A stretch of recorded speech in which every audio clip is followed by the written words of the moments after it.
Good afternoon, everyone.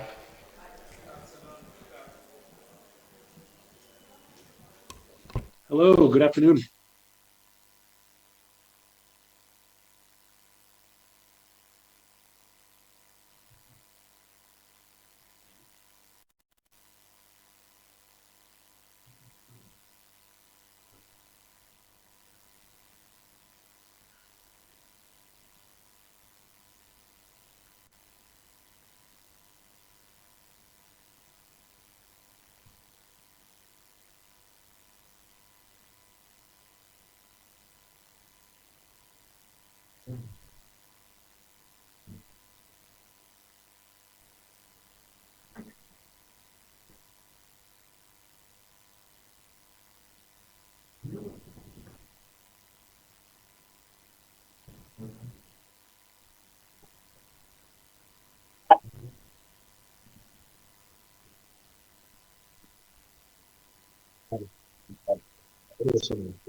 Hello.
Good afternoon, everyone. I'm sure we are all satisfied. We feel that tummy had a lot to eat. That's fine. It's such a great pleasure welcoming all of you once more for the second session. That is the afternoon session. This is day 2, Development Summit 2024. I'm pretty sure most of you are watching this. We're wondering what is happening on the screens. Um, we would have another presentation done to us all the way from Canada, Lidogo Incorporated, doing this for us shortly. But before we introduce the speaker for this, I would want to do just a quick one. We are privileged this afternoon to be joined by Dr. Binin Odru Entry, Indian Ghana Chamber of Commerce. Let's put our hands together for him.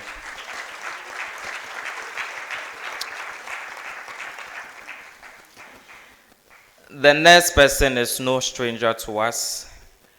He was here yesterday, had a great conversation with us, and he was missed this morning. I will tell you why shortly.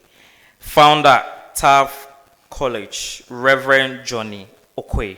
Let's put our hands together for him. When it was time for the opening prayer this morning, we were like, where is Reverend Johnny Okwe? Thank you so much for joining us. Right, so we are zooming straight into action, all the way from Canada, Lidogo Incorporated, but a brief profile about him first before we give him the platform to share few wisdom, knowledge with us. He has over 20 years of experience in coaching and mentoring. He is the program manager for Center for Social Impact at Summit School of Business, Queen's University, and a professor at St. Lawrence College. He holds an MBA from the University of Missouri in Columbia, a Master of Management, Innovation, and Entrepreneurship from Queen's University, and he is trained in the IPEC coaching methods. He is currently the founder of Lidogo Incorporated, which stands for Leaders in Doing Good. Lidogo is a network of business leaders driving change. Ladies and gentlemen, it's with so much joy and pleasure that I welcome all the way from Canada, Max Huxley. Let's put our hands together for him.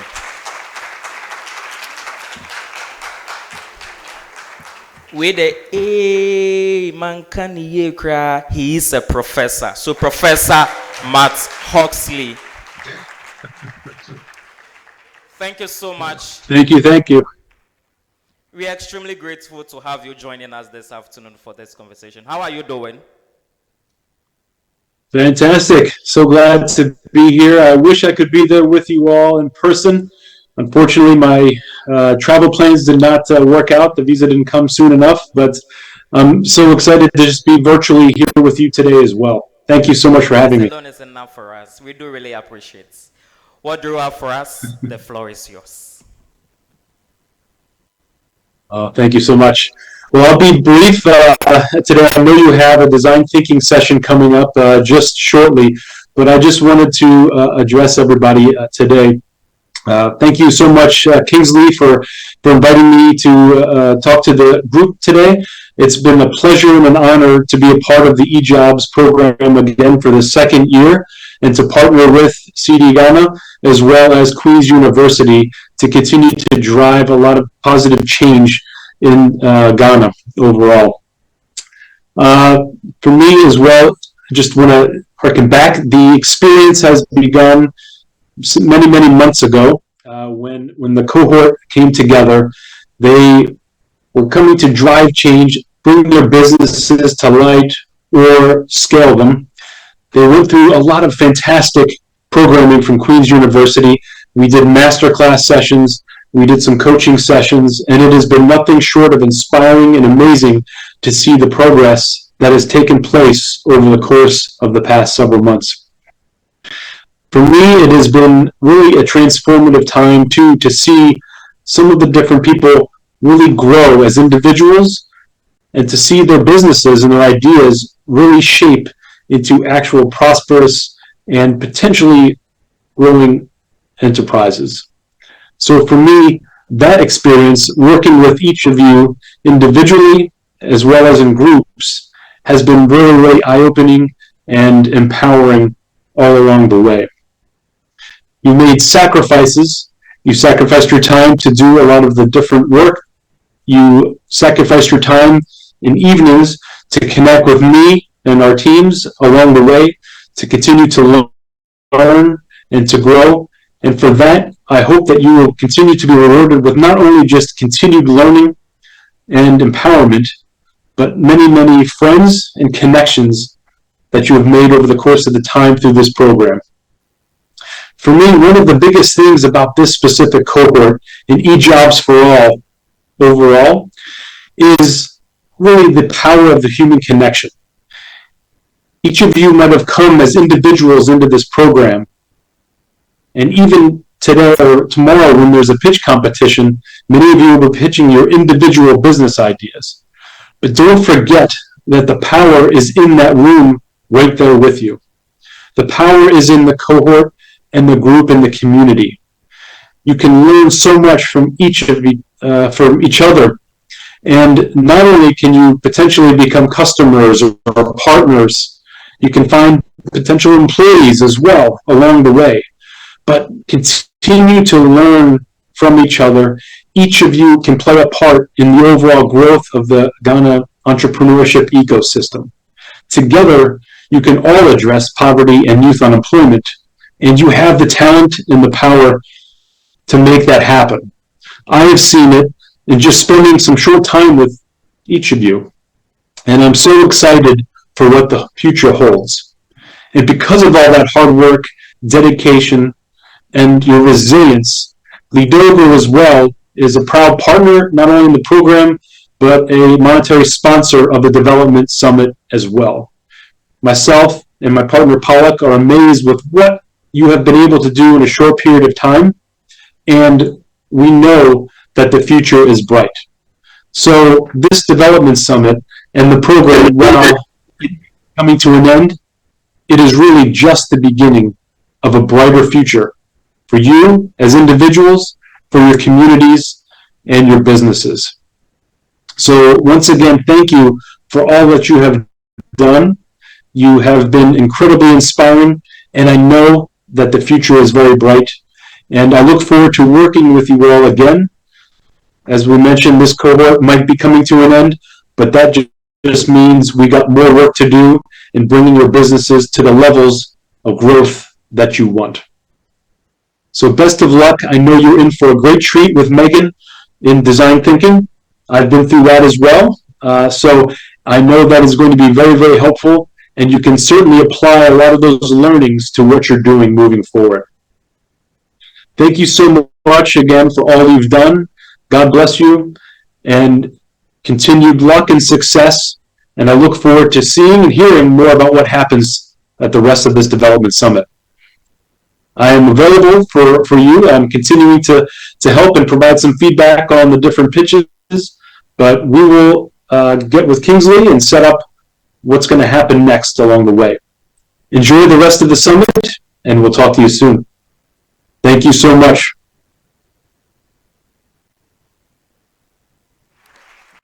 Oh, let's do it better for Professor Matt Huxley.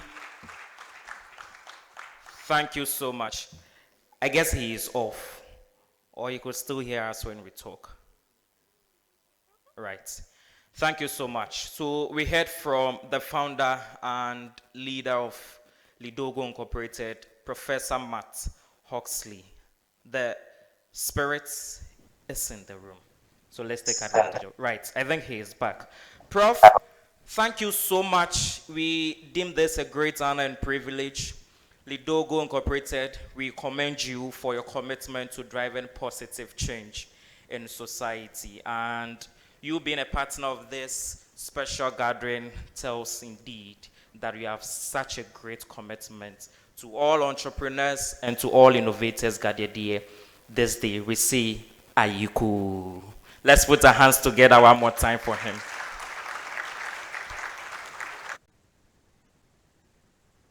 We would want to part ways for now. I don't know if there is any word or two you would want to end this session with us with.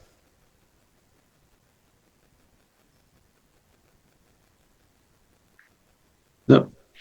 Just continue on, keep inspiring, and I look forward to hearing and seeing all the great things that come out.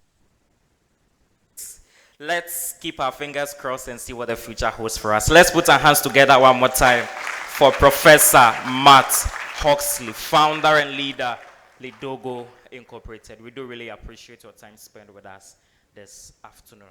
And so, ladies and gentlemen, distinguished guests, international delegates joining us, and for all those watching us via social media, Facebook, the page I'm told is Kingsley Kweku Penkra. So you may want to visit the page on Facebook, share your thoughts, comments, and I'm told the link has equally been forwarded to your various pages. So you could just do that, share it to your network so they could equally get to know what is happening here in Accra. So we continue with the rest of the activities for the afternoon session.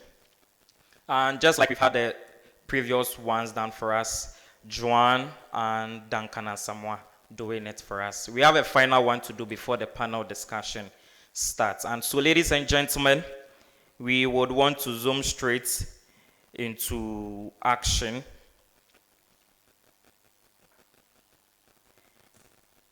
And the next person to do as the honors, run us through a few training that we need to know as entrepreneurs. I would want you to put your hands together even before I introduce her. Oh, wouldn't you put your hands together? So Megan is taking us through design thinking, introduction to design thinking. Let's put our hands together for Megan.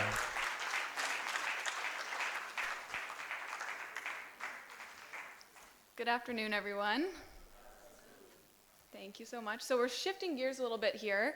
So the whole morning we talked about training for entrepreneurs. So Joanna brought us through design thinking, a lot of customer discovery, and you had a lot of great questions. And then Duncan took over with his amazing analogy on taking apart a car and then putting it together and what that looks like for an entrepreneur. And how we're shifting gears this afternoon is looking at training of trainers. So what's required of a trainer to take these concepts and support entrepreneurs growing their businesses. So it looks a little bit different, but we're hoping to give you the tools, whether you're a student, an entrepreneur, looking to be an entrepreneur, or an educator yourselves, what you can do to help train more entrepreneurs. And I think that, perfect. And a perfect example of this is so many members of our team. So Duncan was actually in our very first cohort of the Jim Leach MasterCard Foundation Fellowship Program. So that's our flagship program for African entrepreneurship. And Daniel, who's one of our mentors now, was also in one of our cohorts a few years back as well. So many of our team members were once students, are all entrepreneurs or intrapreneurs, and then have taken this knowledge and then applied it to become trainers, whether that's a professor, a teacher, a mentor, etc. So that's what we're going to be diving into today. The first half is going over what our entrepreneurship training looks like, and I'll just dive into, actually I'll be pretty brief for anyone in the audience who hasn't been through either the Jim Leach program or the E-Jobs4All program, so you know what it looks like. And then we'll jump into 4 activities. We want this to be a very interactive session. We want to hear from you, your ideas, whether you're an educator or you're an entrepreneur yourself, because that's how we keep making this program better and make sure we're supporting entrepreneurs well. And then Duncan will help me break you up into different groups as well. And then we'll just conclude and go through another Q&A. So first, jumping into the Jim Leach MasterCard Foundation Fellowship Program. So this program looks almost identical to the E-Jobs4All program, except for each of our spin-offs, like E-Jobs4All, is, I guess, shaped into a way that's more contextually relevant and builds off of this foundational material. So the program runs in 3 phases over 8 months. And the first phase of the program is called Explore Entrepreneurship. And that's where students and entrepreneurs are tasked with discovering who their customers are and what they can provide for them. In this phase of the program, we bring over 1,000 entrepreneurs into it annually. The second phase of the program is Ignite Entrepreneurship. And about 200 entrepreneurs make into the second phase. So in between each phase, there's a gate. So you need to show that you're dedicated to your venture and show that you're dedicated to entrepreneurship. And then during this phase, you're looking at understanding how your end user acquires your solution and how you can become financially sustainable. So it's bringing into those next steps beyond the foundational topics. And then the third and final phase, Launch Entrepreneurship, runs over a 4-month period and learning how to scale your solution. And in order to help you with that, we also provide a $500 Canadian stipend. So it's a small initial amount of money just to help you get started. So any of those initial products, services, anything you need just to kick it off the ground. So during Explore Entrepreneurship, we run through the first 11 steps of the Discipline Entrepreneurship Workbook. Joanna went through the workbook in quite a lot of detail and how it's a practical guide, 24 steps in total, of how to build your venture. So we go through the first 11 steps. Then the second component are our 11 online entrepreneurship skills training modules. So that's starting, actually I'll jump into them afterwards, but these are foundational topics that we think any entrepreneur, no matter what your industry is or your level, should have. And then third is the business model canvas. During Ignite Entrepreneurship, you go through the final 12 to 24 steps of the Discipline Entrepreneurship Workbook. You're now testing and prototyping your solutions in the simplest form possible just to get your idea out there, and then competing for a place in the third phase of the program. And now launch entrepreneurship. So launch entrepreneurship is where you get that stipend support. We have bi-weekly 3-2-1 pitches. So these are short 3-minute pitches where you're talking about what are you currently doing, what are your challenges, what are you doing next. And we do this not only with teachers and with your program coaches, but also with your other entrepreneurs in the program as well. So you can get feedback from others who are in the exact same place as you, which can often be really beneficial, and hearing peer feedback can sometimes be more impactful as well. The launch entrepreneurship phase is run at the exact same time as our Queen's Summer Initiative session. So we have a 4-month incubator that happens in Queen's University in Canada. So all of the entrepreneurs in our international programs are also engaging with our entrepreneurs in Canada. So it's a really good opportunity for cross-cultural collaboration, seeing what problems we have here in Canada that people are looking to solve, and then they can learn what's going on here as well. We also have workshops that happen ad hoc throughout the entire launch phase based on what the cohort wants. So if it's you want more information on pitching or market entry or more on prototyping, that's when we bring those experts in, and then they bring up those topics. And the last part of launch entrepreneurship is, of course, competing for a place in the final pitch competition. So here is our foundational modules in the explore phase of the program. So when you're first starting out, we have 10 modules in total, starting with the entrepreneurial mindset. So this module is looking at your mindset and your skill set. So the 3 things that we think are most important are being coachable, committed, and curious. So these are the 3 characteristics that any successful entrepreneur will have. And of course, willing to take risks, because going out, talking to customers, maybe venturing into an innovative product that hasn't been developed before does require risk and courage.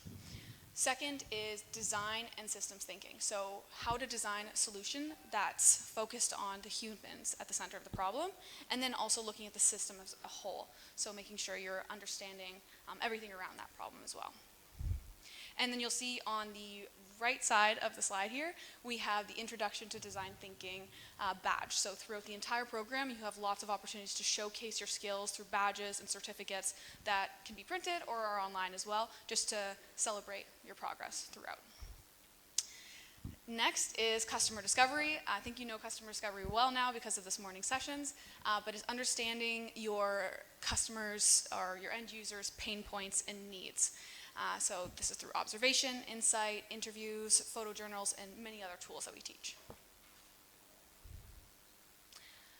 So then we jump into high performance teams. So what is needed for a high performing team? Not only just the skill sets, but we go through evidence-based research on effective team building skills and knowledge. Next is lean development and MVPs, so an understanding early on of what a customer values.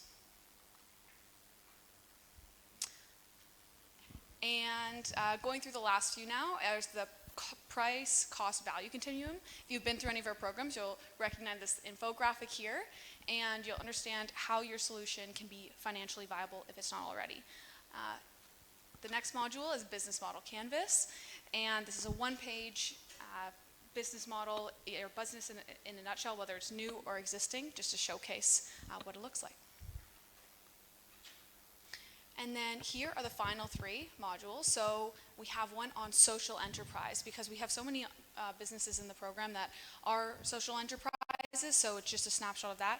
And we make everyone go through it just so that they can understand the different ways that you can be social enterprise and understanding the advantages and disadvantages of achieving social impact. And then the second last module is protecting your innovation. So we have many legal experts that we consulted for this module to bring in the essential legal tools to protect your innovation. And then lastly is pitching excellence. So we have Anil Dalari, who's a professional pitching coach, come in, and he delivers training for the entire cohort, but then also for those who make it to the pitch competition, they get individual one-on-one pitching training.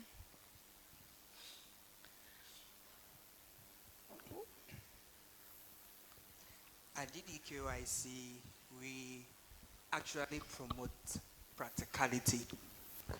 We encourage practicality. And one aspect of practicality that we encourage at DDQIC is prototyping and testing. We encourage prototyping and testing at the low level or advanced level. high iterative or high prototyping or low fidelity prototyping. And even if you are at a low fidelity prototype, you can still advance to a high fidelity prototype, depending on the stage you are. If you take a closer look at these two images, these are founders from DDQIC programs, just like E-Jobs4All. And this person you see up here is now starting a beef company from Nigeria. And he had never spoken to a customer before, but he has gone through the initial steps Megan had proposed, had gone through with you. So what we had to do is that we needed to get this guy to go to customers to speak to them. If you take a closer look at the product that the person he is interviewing is, you may think that is beef, right? It's a beef in a pack, right? Ladies and gentlemen, it's not beef. That is a chip that is looking like a beef. So we packed it in a rubber and just printed a label and kept it in low fidelity. He spent only, I think, ₦5 or something on it. So he sent that out. You may think that is beef. It's not beef. It's actually a napkin of this color kept in a rubber with a label. Yeah, so we just molded it, stuff that stuff. So we take it to the customer for the customer to have a feel of the actual thing he wants to do. So the customer will give feedback, and he will use the feedback to make an iteration with his team, so that once he launched the actual beef, he's not going to make any mistake. He's making sure that he's building a product for his customer, not himself. Not himself.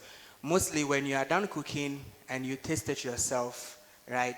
You will praise yourself, but you get more excited when someone eats your food and tell you that, oh, this food tastes nice, right? So that's exactly the exact thing he's doing. He has the brain already, he has the knowledge, but he still wants to make sure that he's providing the exact food people. And that second prototype you have there is someone who has been a farmer already.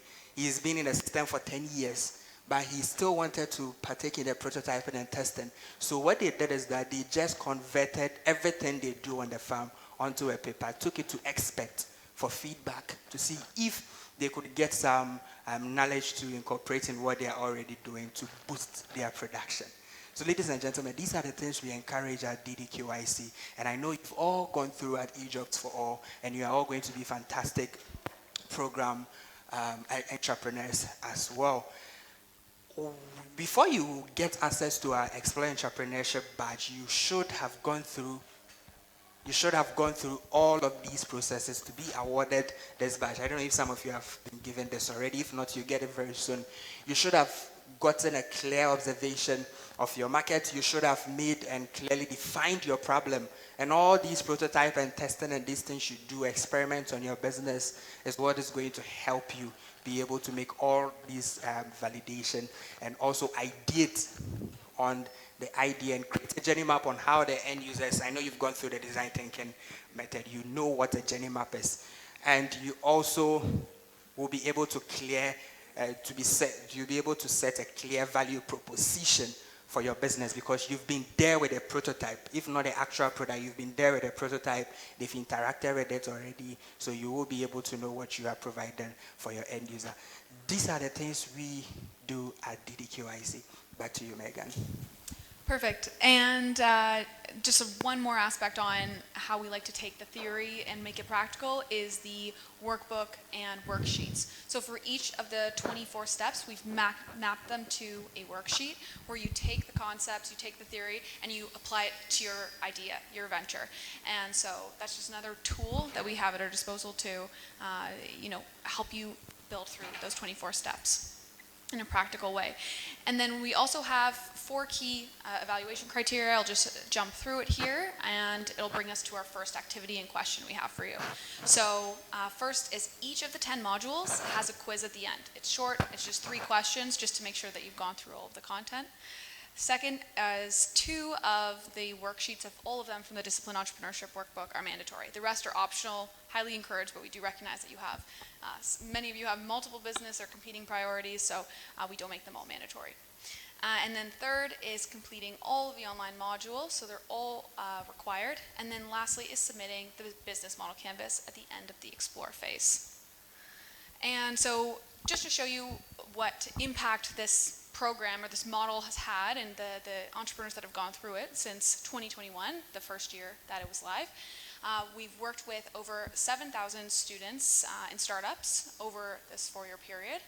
They've come from over 400 different universities across almost every country in the continent. And 250 jobs have been created annually. So these are entrepreneurs who have gone through the program, started mainly with just an idea, and then have gone and hired employees and built it to something bigger. So that's year over year, over 250 new jobs. And then over 270 startups have been supported financially as well. So just some last ones here is over $200,000 in seed funding has been awarded. But something that I think is particularly fantastic is that by the end of the program, every single entrepreneur that has passed through Launch Entrepreneurship has paying customers, which is really incredible. And then 98% in a survey that we sent out said that the program was very or extremely helpful. And 50% of the ventures awarded in the final pitch competition are women founded. And 78% of the total entrepreneurs who have hired youth specifically. So that brings us to our first question. Ladies and gentlemen, I think we should give a round of applause to Kingsley for bringing this amazing initiative to Ghana. Right? Yeah, he deserves a fantastic round of applause for bringing this amazing initiative all the way from Canada to Ghana to help fellow entrepreneurs. Now that you know what we do at DDQIC, you may be running a curriculum that is maybe similar or different from what we do at DDQIC. We want to hear from just one person. In 5 minutes, again, I'll set my alarm. If you run a curriculum that is a bit different from DDQIC, you know what we do. Be able to share your curriculum you run for your entrepreneurs in your institution. In the next 5 minutes, would anyone be able to volunteer to tell us how they run their curriculum for entrepreneurs? So the 5 minutes has started. So you mean the person is having less than 4 minutes now. Do you run a similar curriculum? UDS. Okay. Oh, the microphone. Can we get the microphone for? Yeah, I know you are all aware of what we do at DDQIC. Thanks to Megan for that. We want to hear from others how they also run their curriculum, so that it wouldn't be one way. All attendees, would any of you volunteer for us, please? With all, yeah. Kingsley, you mentioned, I think you should mention the names, you know them. Oh, this gentleman. Oh, thank you so much. Kingsley volunteered on your behalf. So I think you should do, okay, thank you so much. So how do you run your curriculum in the next 3 minutes now? In the next 3 minutes, tell us briefly how you do yours at your, please mention your name, your institution, and... Okay, so my name is Ebenezer Kwame Amufa. I'm staff of UDS, but I mean, we run something different, not really on entrepreneurship. I work with a medical school, so we do what we call the problem-based learning. There are some similarities with the problem-based learning methodology in the sense that clinical scenarios are created, students think about it, so we brainstorm. We have certain steps we go through. We try to define anything. So first it will begin like maybe a story. And then so we identify terms that are unclear in the story. Each person would then would try to clarify those terms. And then we ask ourselves questions.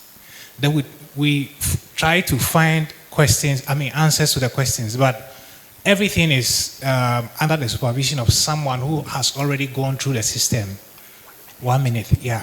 So at the end of the day, we go back with learning objectives. We go and find answers, and then we come back and present, and we work together as a group.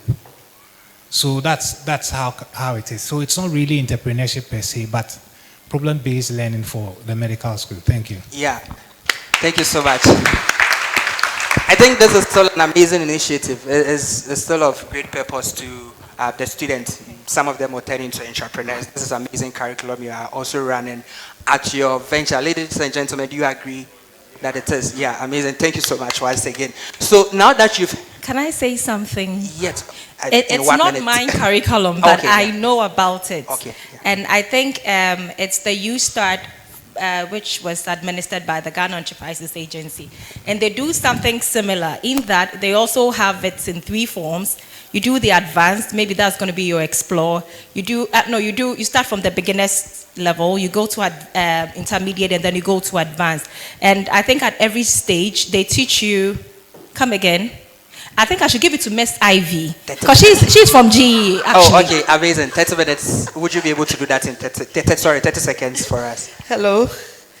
So basically, we do Model 1, which is entrepreneurship and business formation. And then the second one is financial literacy, then bookkeeping, digital literacy, marketing and branding, customer management.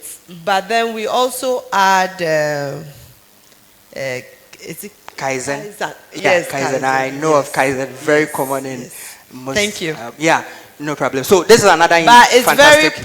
very practical, very, very practical. In fact, I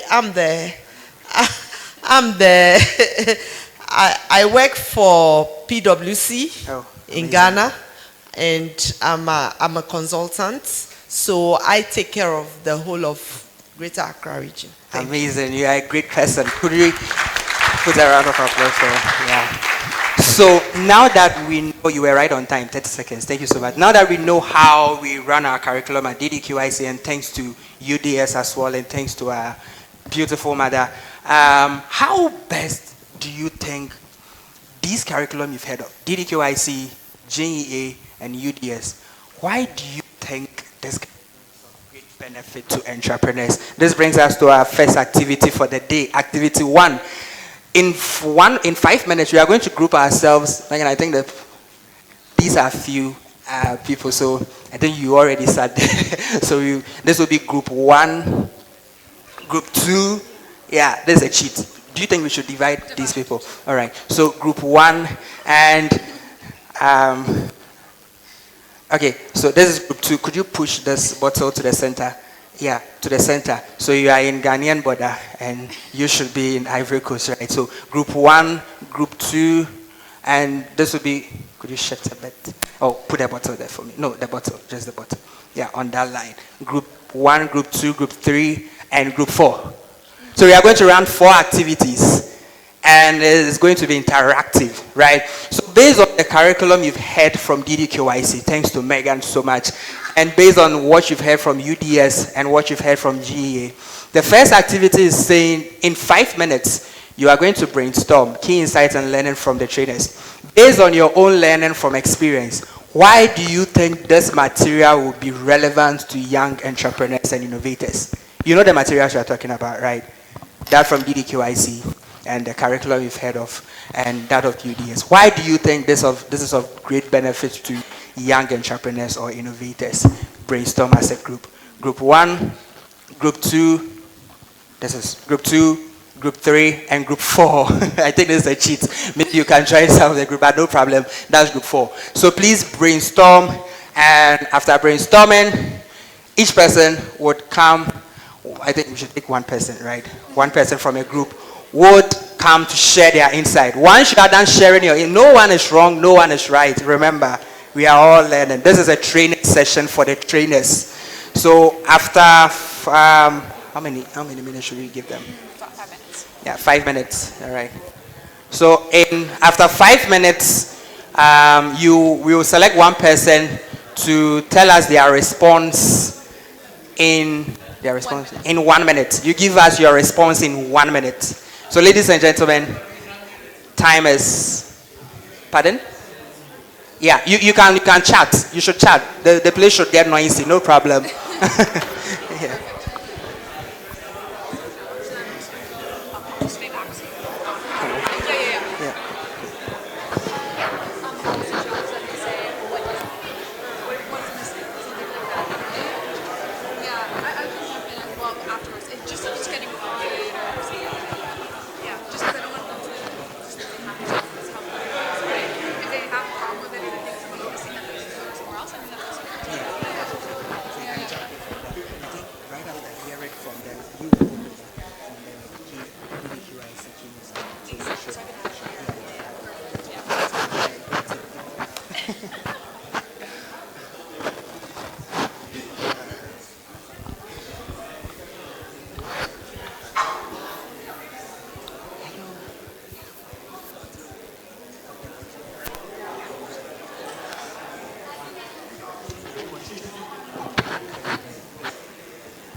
get you the you show me a part of in your head, right? So good too. Think before that you can join this. Let me get you actually. Just no. Hey, I have a new member for you. So you should sit here and you are joining. Oh, okay. That's great. That's it. Let's get here. Hi, sir. Oh, you are part of them, right? Okay, amazing. No, if you could join them and then get interact. No pressure to get it. We want to get interactive. No, I can get you actually. Let's go. No. Let's go. Are you fine? All right, sure. Where is your group? No, you are part of. You should not join. No, you can just sit and then. Yeah, you should be a part. Yeah, you're the experts. You are the experts. Yeah, no problem.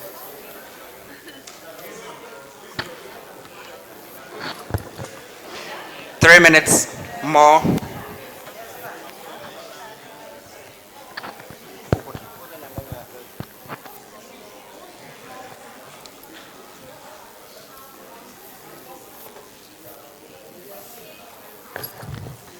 Whilst discussing, there's going to be a short information.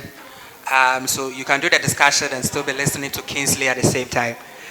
Or probably, I think they should hold on. Yeah, we can just give you. Let me pause the alarm. So you still have 2 minutes, 30 seconds more. But let's listen to Kingsley for a short announcement and we'll take it from there. A quick announcement before we continue with the session.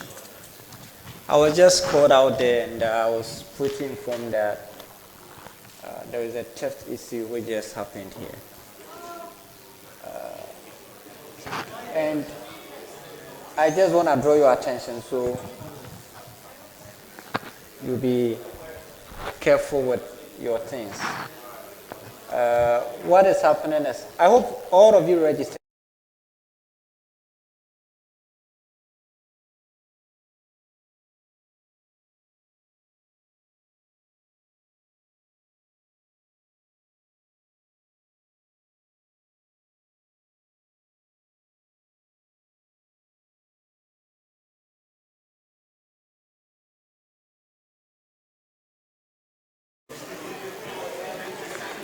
Okay, ladies and gentlemen, back to activity. We still have 2 minutes, 30 seconds to go. So the time begins. Yeah.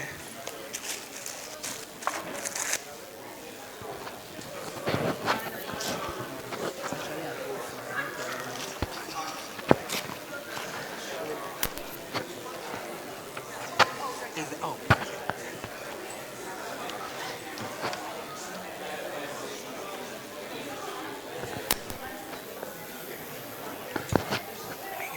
Can I use your phone?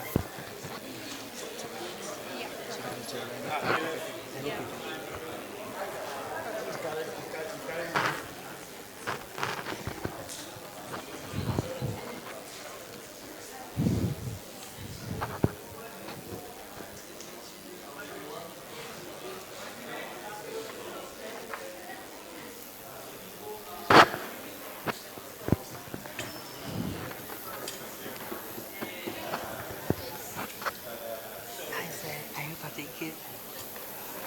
There's an idea sharing, please, if you would. No problem. You only if you're not feeling fine. Maybe so maybe I can get you to just come. Come. I have a new member for you. You can come have a seat. Okay, alright. And which room are you in?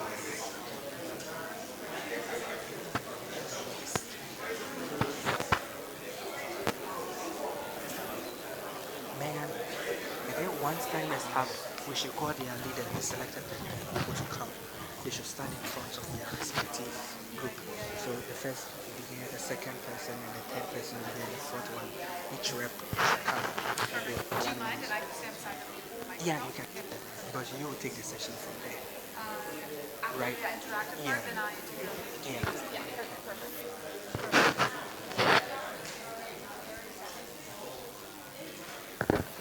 30 seconds.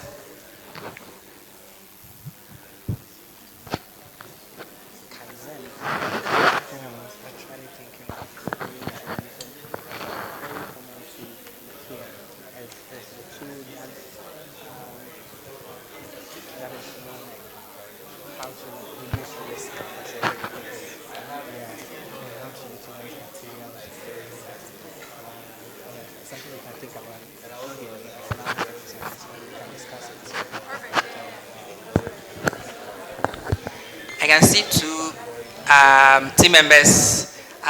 Please, those at the back. Hello, the beautiful gentleman in the view. Are you part of any group? Okay, so time is actually up. Ladies and gentlemen, let's resume our seats. Or you can, no, please be in your groups. You can have a seat around there. Time is up. At this point, what I want you to do is please be in your zone. Be in your zone. So this is group 1, group 2, group 3. Let me put this. Oh, Joanna, is this? Yes. No, this is mine. And okay, so I can use this, right?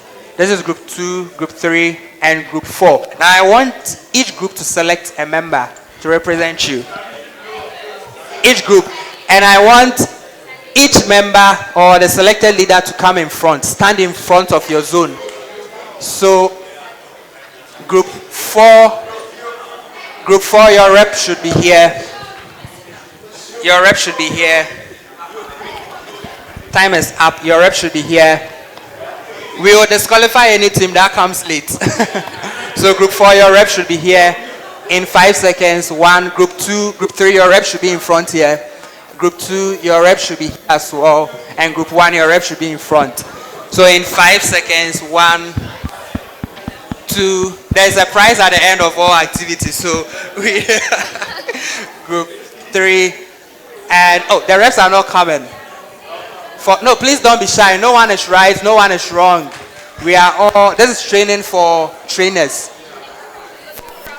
A round of applause for all of them. This is a fantastic. Yeah, I'm excited to meet you. Yeah, that's good. So you have group 3, group 4. Okay, so and group 3. So you can stand here. And group 2, no rep. Oh, okay, perfect. All right, so you can stand here. And group 1. Oh, group 1, right? Okay, amazing. So we are going to begin from group 4. We will start from group 4. Group 4, let's hear your response in 1 minute. So we are going to set the alarm.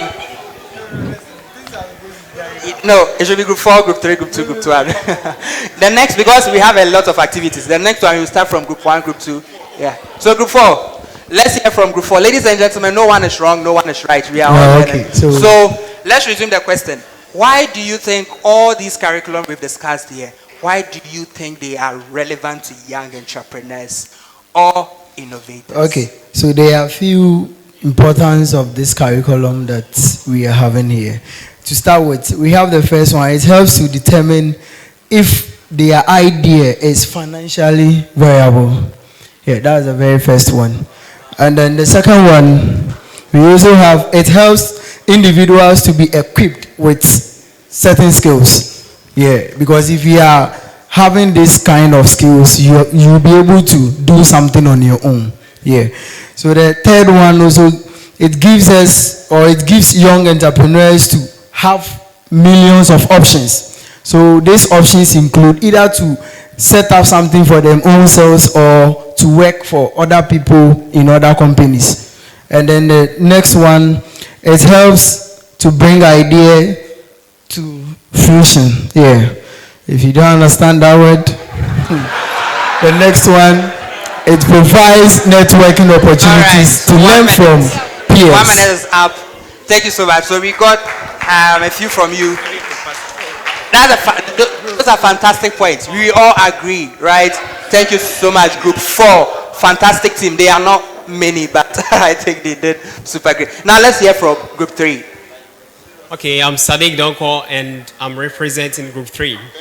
So we are students, and then we discussed about 2 things. First of all, the mindset, and then the second aspect is the material part. So being beneficial to young entrepreneurs, it helps us to get insights about the problems of our customers and how to solve those problems for them in order to get return on investment. And then the second aspect we talked about was the material part, that is getting some kits, startup kits. And then we heard about 500 Canadian dollars.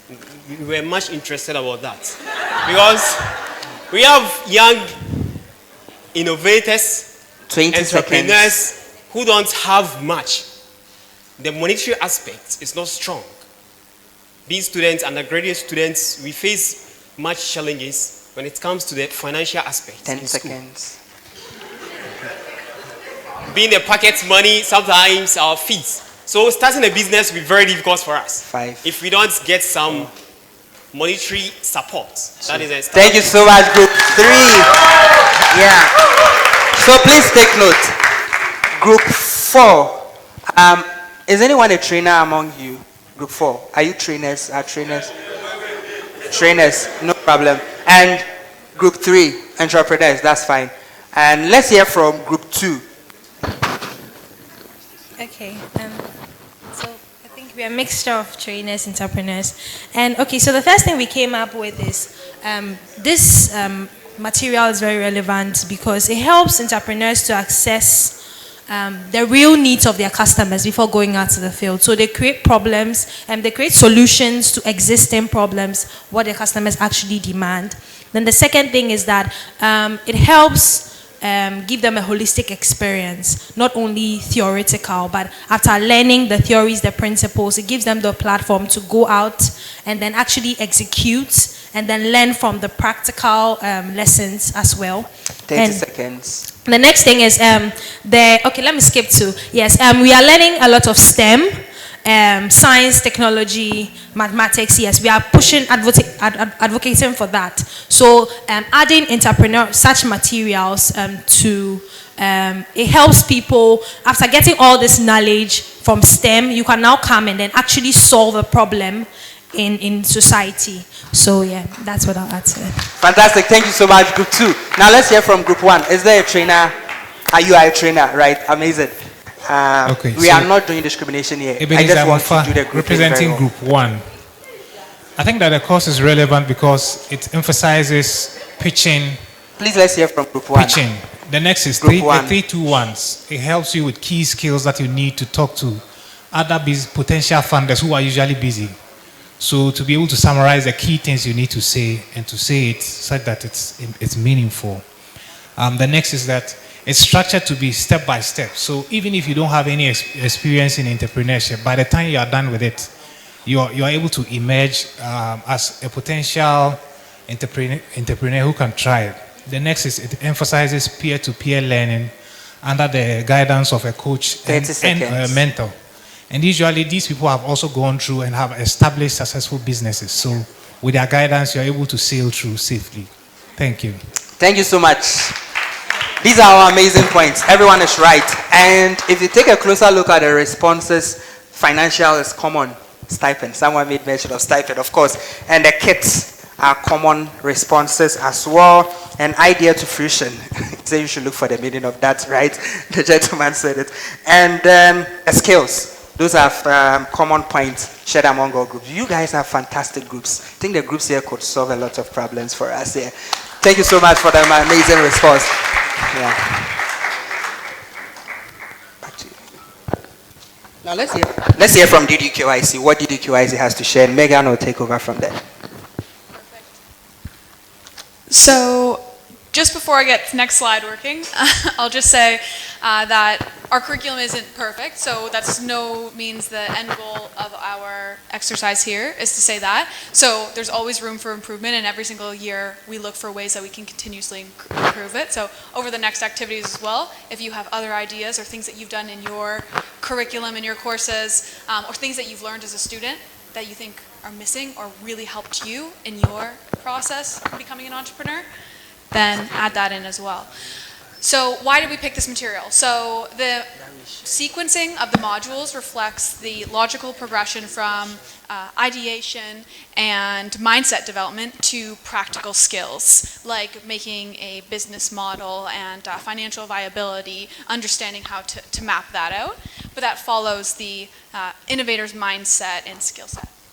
And then second is a focus on understanding the problem first. Through each of our sessions that we've led throughout this entire summit, you'll hear us over and over again continuously emphasizing the importance of understanding who your customer is, understanding the problem, and like we heard earlier today from the entrepreneurs who gave their insights, for example, from water to everything else that we've heard, eyeglasses, that the success came after they talked to their customers. So really understanding the problem and doing that by talking to people.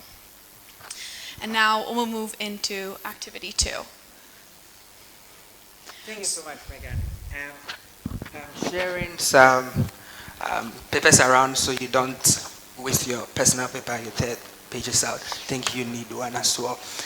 So these are fantastic insights from DDQIC and from your perspective as well. As Megan said, we always find ways and means to improve, and your feedback as well are good tools for us to keep iterating from there.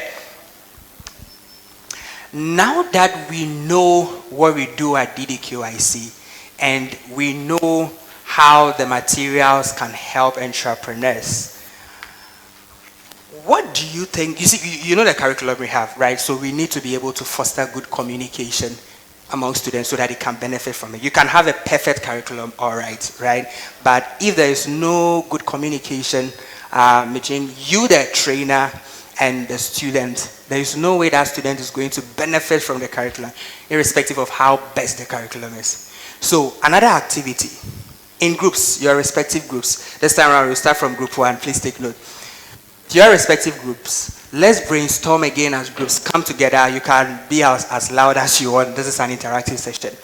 Brainstorm as groups. The question is, what are some practices to foster good communication between a student and entrepreneurship trainer? Take note, a student and entrepreneurship trainer.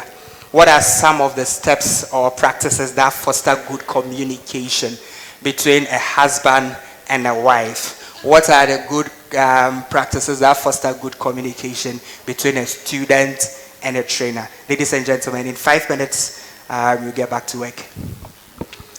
So your time starts now. Please come together as groups, brainstorm, and tell us. Yeah.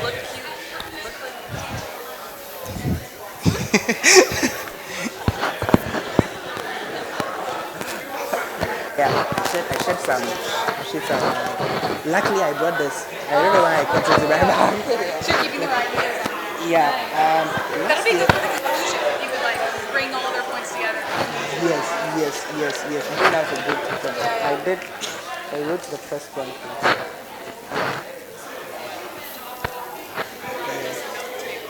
All of them.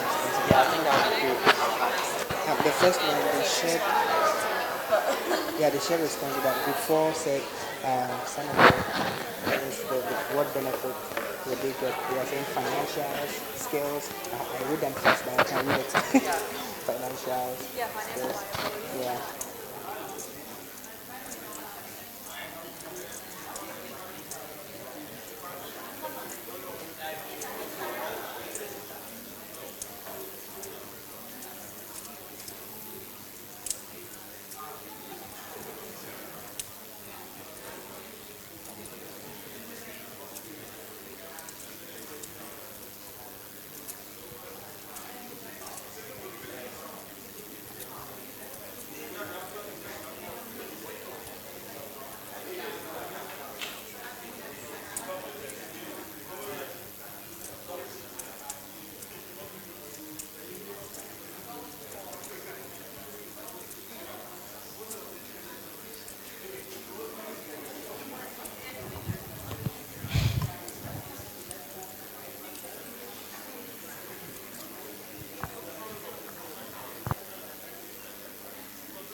1 minute more to go.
Okay.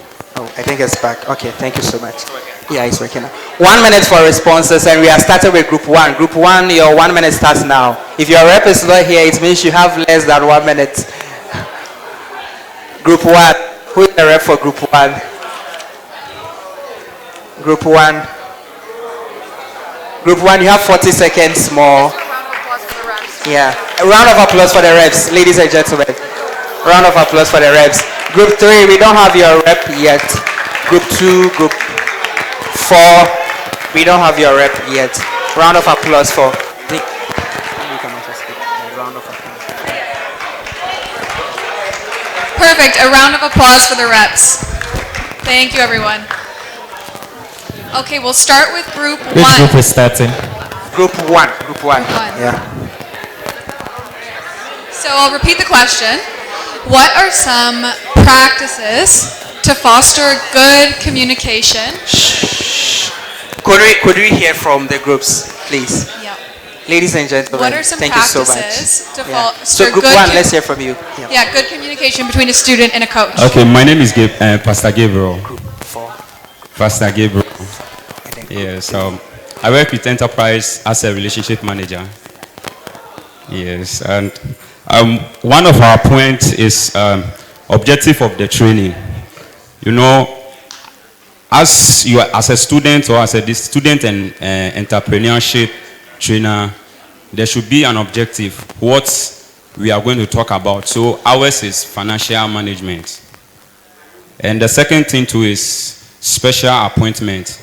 You know, there should be an appointment whereby the time that it will be good for both of us.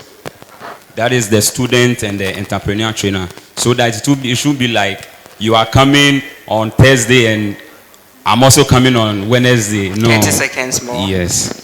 Then the next thing is common language.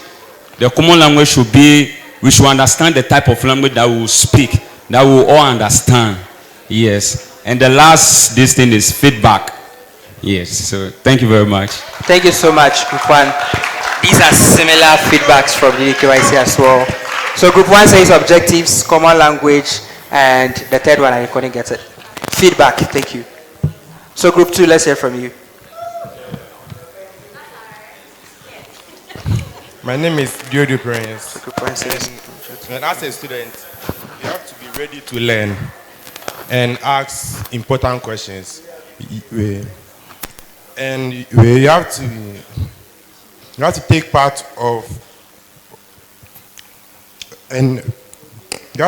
of any activity, any work and be bold. Yes, and you have to pair with your friends and have communication between your students. And yeah, we are talking about trainer. As a trainer, you have to ask open and end questions, and be active listener. And you have to request for feedback from your mentor. Yeah, and give assignments and request for feedback. Yeah, time out. Time out. Thank you so much. These are fantastic responses. As the student, you should be ready to learn, pair with friends. The trainer should ask open-ended questions. I think these are strong points, right? Very strong. And you should request for feedback as a trainer. These are strong points. Thank you so much. Now, let's hear from group 3 as well. Yeah. Okay, These are good. I'm Gloria and I'm representing group 3.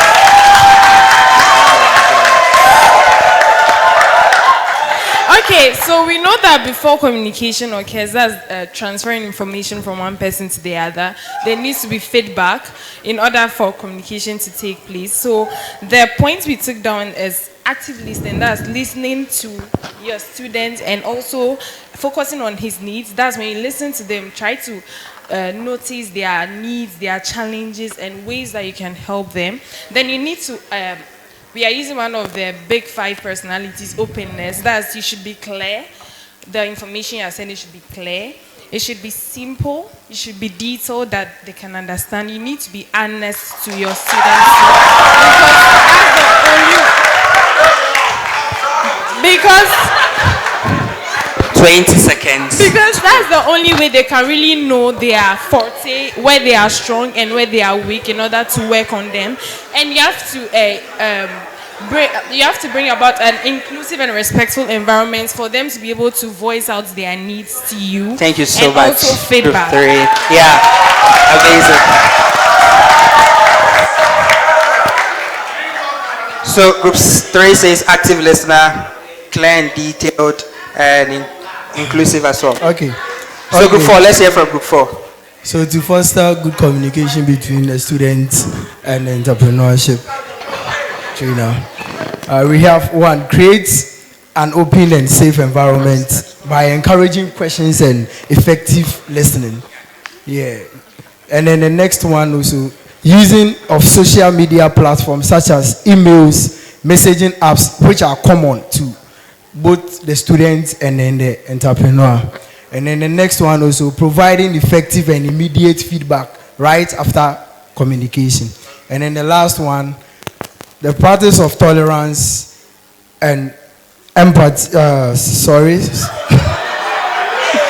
empathy should be practiced in a place. Yeah. So we have the last one, which is criticism should be done from a place of kindness. Okay, amazing. Thank you so much, group 4. So group 4 is saying that you should be an effective listener and tolerance. Of course, tolerance is a very strong point from group 4. You should be able to tolerate some acts from the entrepreneurs, and we will be delving deeper into that very soon. Yeah. All right. Perfect. So I would have thought that you may have read our slides already because this is almost everything that we teach at TQIC. So I think I'll skip over the ones that we've already covered. So being accessible, you've already mentioned this already. You know, using convenient platforms for everyone, picking days of the week that work for everyone. But I'll pass it over to Duncan if you want to give your analogy for this. I know you are wondering why there is this particular slide. So this is going to address the accessibility aspect. Supposing you are a farmer of this particular leaf, right? And there are pests on one side of the leaf. Because these two are together, the pest could easily be transmitted to the other side. That is what happens between you, the trainer, and your entrepreneur. If you are not accessible for the entrepreneur, and let's say you are in one WhatsApp group, and one student asks a question, because you are not available, he will be responded by another student in the group. The response could be true or false. But because you are not available, that student has already picked it. Maybe they have already implemented it. That is why you need to be available. If not, the pest could easily be transferred from one side to the other. I hope you get it. So that is the most important aspect of being accessible as a trainer. You should be accessible. Maybe you can tell them the time they will find you, the time they should message you, or the time they should call you. your accessibility should be known to prevent pest transmission in your entrepreneurship group. Back to you, Megan. Perfect. So second is adopting a positive mindset, and something that we always like to encourage is if there are failures or there are roadblocks. For example, they tried to reach out to customers, they weren't receptive, or they've been cold calling potential partners and nobody's answering. Just frame these in a positive light, because they're stepping out of their comfort zone, or they didn't make a sale, what can they do to change, those kinds of things. So adopting a positive mindset will help the entrepreneur as well, because you can see lessons, failures as lessons. And then, of course, being a good listener, an open dialogue. If you could speak a bit slower, they are not able to understand the accent. Okay. And I'll pass it over to Duncan for the burger example. Yeah, so we are not doing marketing here, all right? We are not doing marketing, but we just needed to find a local peanut that you all know to make it a bit easy. So we are going to talk about you being a good listener, right? And one group mentioned tolerance. As a trainer, we need to adapt the spirit of tolerance, all right? So, entrepreneurs are filled with a whole lot of passion. There are different types of passion. There's someone who is so passionate, and another person is passionate, but their level of passion is low. So let's rank it from 50.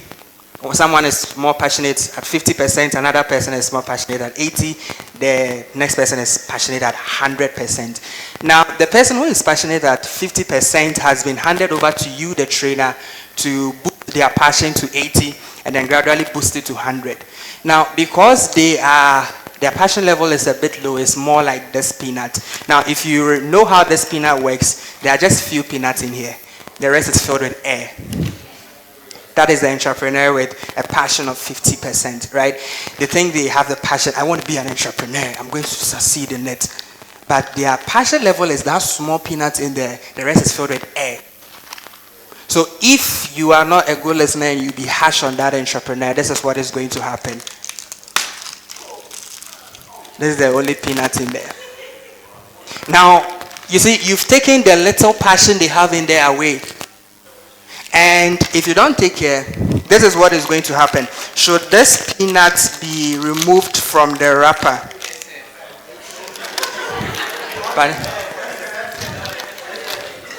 Yeah, should this peanut be removed from the wrapper? This is how it is, right? And because you were not tolerant enough, or you were so harsh on the person who is filled with air. Now, this is their passion level. If you drop this on hard surface, oh, good, it did break. So you have broken the few passion they have. And you cannot take this and replace it into the rubber. It is fully dismantled. Ladies and gentlemen, I think you can come when you are leaving. You can have a look at it, but we will take it off because you need to keep the place tidy, right? So that is what will happen to that entrepreneur that you were not a bit tolerant on. You were too hard that, oh, this idea is not going to work. You've destroyed a little passion they have. Right? Now, supposing this is replaced with bearing. You know the bicycle, bearing, that bearing. Supposing this thing is filled with bearing, and you are so harsh on that entrepreneur, supposing it is filled with bearing, and you've taken the air out, and that bearing is dropped on the ground, is it going to break? So it wouldn't. So that is that entrepreneur who is fully passionate. No matter what you cannot turn them down. So there are two different people. Because you wouldn't be able to figure out who is less passionate and who is more passionate based on their nut and their bearing. That is why you need to train all of them as one. That is what EDQIC is telling us today. Back to you, Megan. Perfect. So I'm just going to jump through these. So holding yourself accountable, providing constructive feedback, being flexible, so adapting to learning styles and different needs, and then setting out clear expectations. So even the teacher and the student, they both have responsibility to be clear in their communication. And then lastly, setting goals and celebrating success. So we talk a lot about milestones, so helping them break down big tasks that might be daunting into smaller, more manageable tasks, and then celebrating those successes as they reach each milestone as well. And that brings us to our third activity. Activity 5. We are going to do this very quick in 3 minutes. We are not going to use 5 minutes because we will say that you are, at this point, you are experts, right? So we are going to use, should we use 3 or 5? Should we give them 5 or 3? 3, yeah. we are going to give you 3 minutes to work on this activity. So the activity is now you know the curriculum we run at DDQIC, right? And you know how this curriculum could foster, could help the students, right? And you know how you can foster good communication between your student and you, the trainer. But what if there's this particular stubborn entrepreneur in your group whom no matter how hard you try to change, that they know the problem they are working on, and you don't have to be harsh on them, that you be like, this will not work. It will be like the nut, right? But no matter what you do, this student still does not want to make changes to their venture. How would you help a student like that? So let's take a look at this activity, brainstorm. One of your students is deeply attached to their business idea. It's very common, which unfortunately isn't aligned well with the problem they aim to solve. Despite your guidance, they have not been open to making adjustment. Task, brainstorm. How would you guide a student to rethink their idea? Consider both empathy and constructive feedback. 2, action plan. Share your idea and develop your approach with a partner. Presentations. Share your strategy in 1 minute. Summary with the group. So let's begin. Back to this time around, we'll be starting with group 4. Oh, group 3. Okay, group 3. We'll start with group 3. Group 3. So let's begin. We have 3 minutes. 3 minutes and 1 minute to present. So we'll begin with group 3.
One and a half minutes. All right, 2 minutes. All right, sure.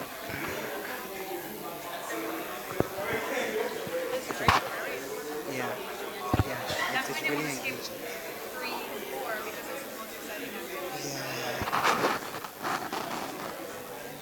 So you take over from here, and then I'll come in for the pictures. Yeah, for the. Honestly, I think we should stop at this activity because now he wants to stop and come at 5. Oh, okay. Then we have to end here, probably. Yeah, I think that's the last activity. We can finish it off. Yeah, of course we can. No, this. We'll just go through this quickly. And, that is simple. That's a simple one. Combining is something that is not. We will not be talking about the pictures. So this is Stephen. Who was this period and we had that. We can finish it off. We can finish in 10 minutes. We just 1 minute. 1 minute. Exactly 1 minute. I think those are great points. Yeah, we can use it. Bring up my voice for the second exercise. Yeah. And I have some of them here. Oh, I think this is activity 2. And this is activity 3. And this is activity 3. We'll finish it off. we finish very soon. Pardon? If you're enjoying, I'm enjoying it. Yeah. I hope you're enjoying it also. Yeah, I will. I have to keep you active. So you will be active. So let's go. The next one is you next. Just one thing that you see is how to that's what I need. So the next one is actually just you've done this, you can do it. That's how you can do it. Like you've done this. You can do it. You can do it. You've got it. Yeah, that's what I'm considering. All right, thank you. Now let's have your reps. Let's have the reps in front. Let's have the reps. We are starting from group 3. Group 3, you have 1 minute. Group 3, exactly 1 minute. And your time starts now.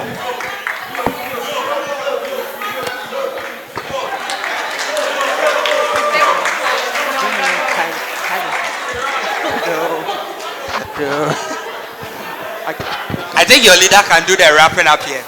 Your leader. Oh my God, I really enjoy this session. Okay, so group 3, let's hear from group 3.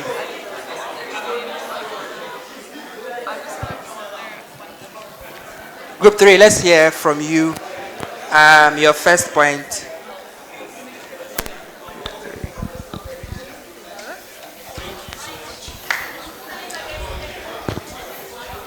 We don't have the other reps here yet. Group 4, we don't have your rep. Okay, so let's hear from group 3. Group 3, let's go. Okay, so we are to consider both empathy and constructive feedback. So with the empathy, even though his idea, I am putting some silence here. We want to hear from group 2. Group 2. Group 2, the best group so far, right? Yeah, every group here is best. Group 3 and group 4, they are all best. They still don't want to finish work, but please, time is up. Yeah. Yeah. Okay. My team is saying there should be time penalty for the presentation if you don't show up early. So probably if it's a finalist here, your funding for tomorrow will be deducted. There will be deduction in your fund. Oh, this will have just passing a joke. I'm passing a joke. Yeah.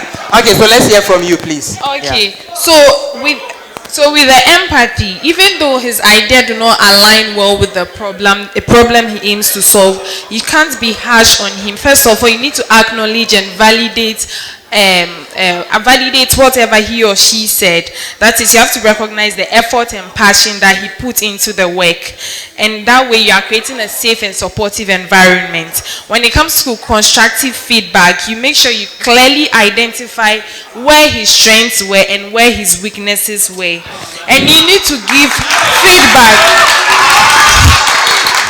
And that feedback has to be timely. It has to be timely, and you have to provide concrete, the main reason why you are saying this idea might not work, and you have to deliver it in a respectful manner.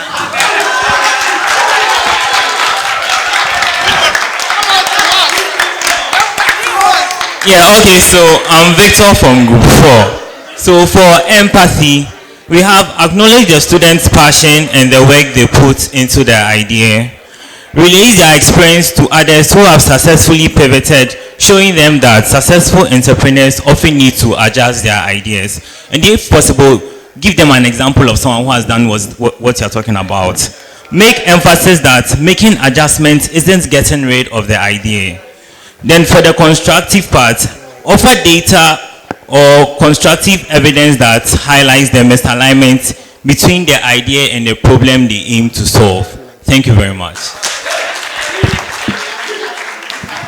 Points as well from group 4. They've hit it right on point. Let's hear from group 2, right? Yeah, group 2.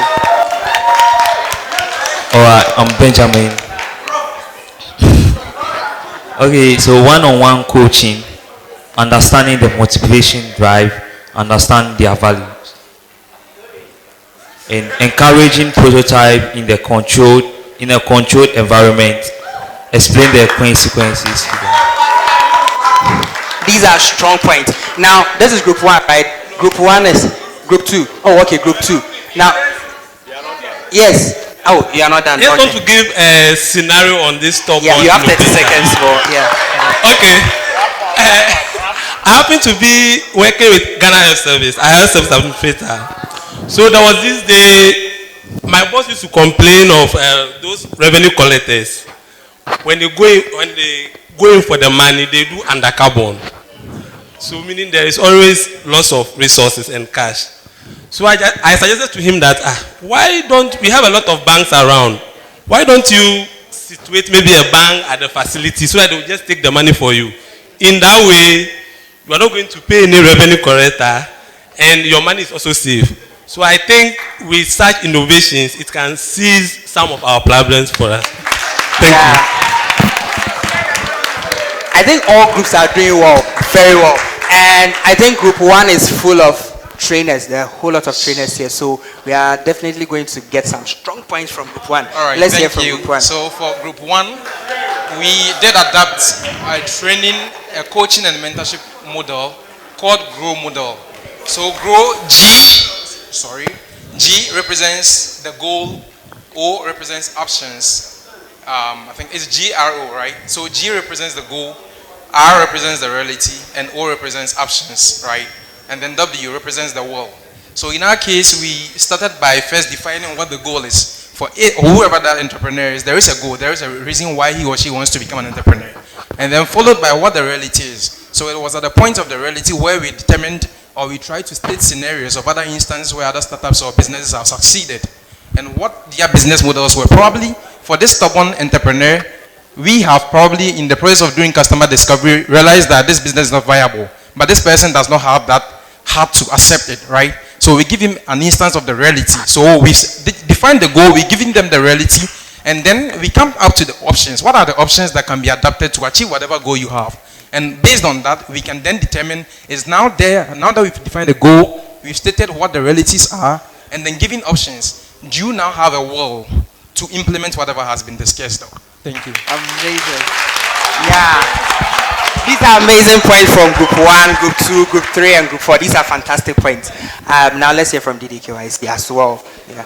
Perfect. So you've really covered every single item that we wanted. You know, adding feedback, empathy, encouraging experimentation, and also I'm just going to pass it to Duncan for some examples of some of his students who have gone through this. Amazing. So we faced a similar situation this year at DDQIC, and there's this founder from Nigeria. He was so much into his business.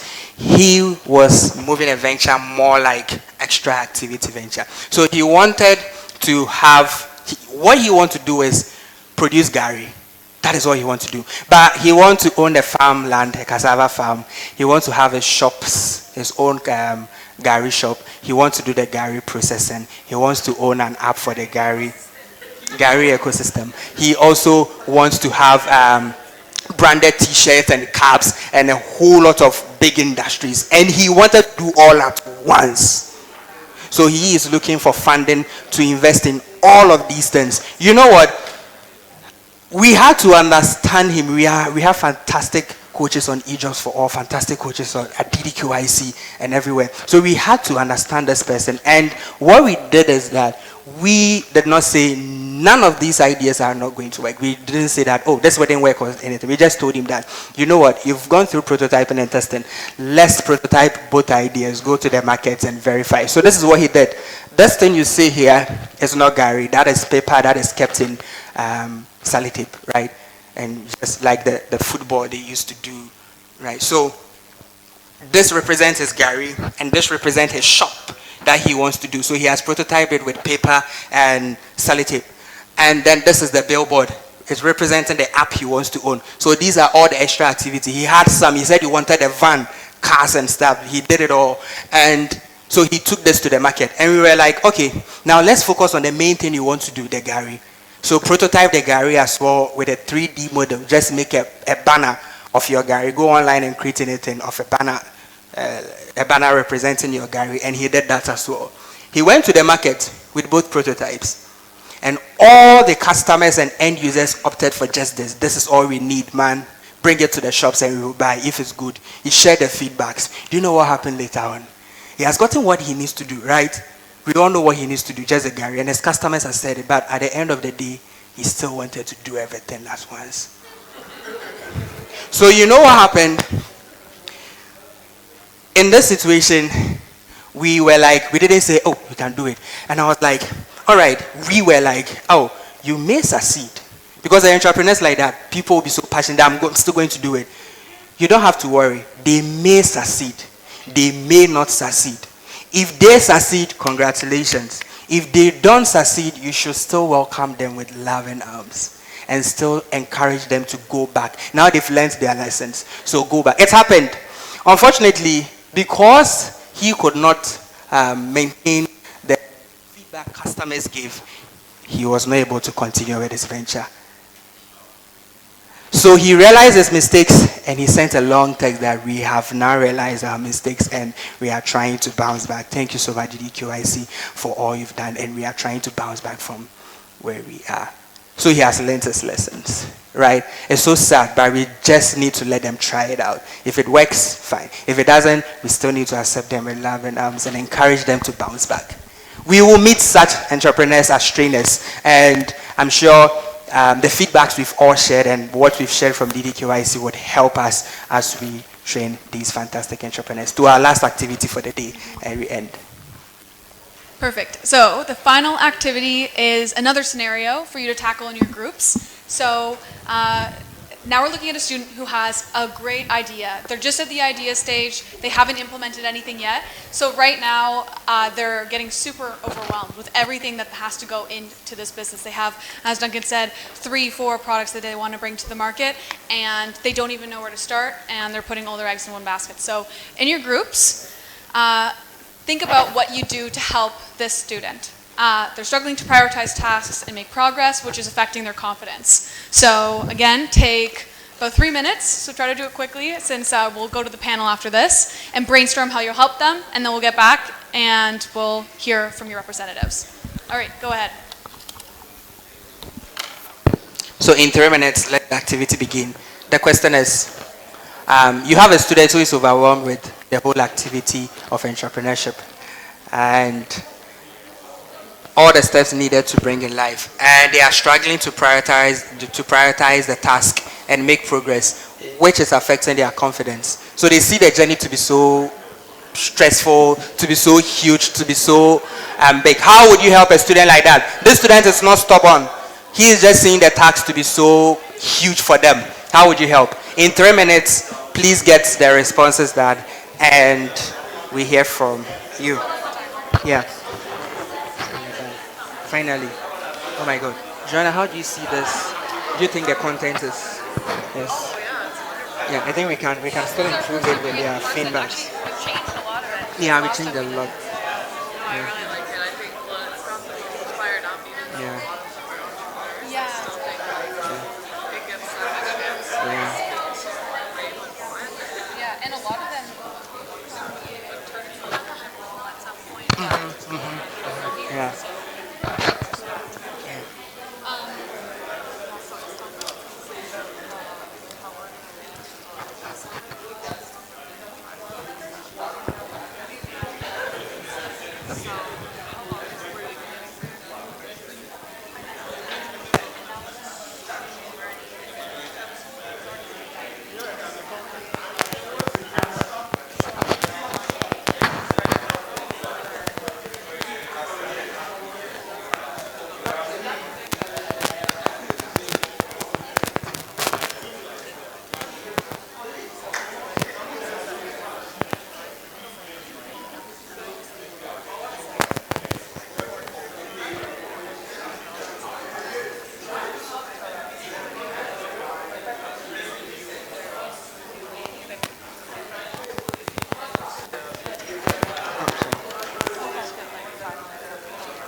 But the gym one is still, yeah.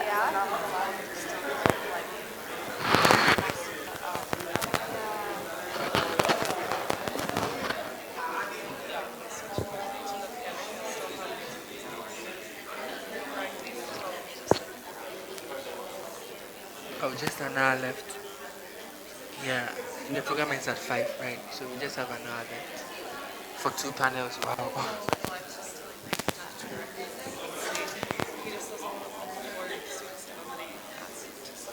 Oh,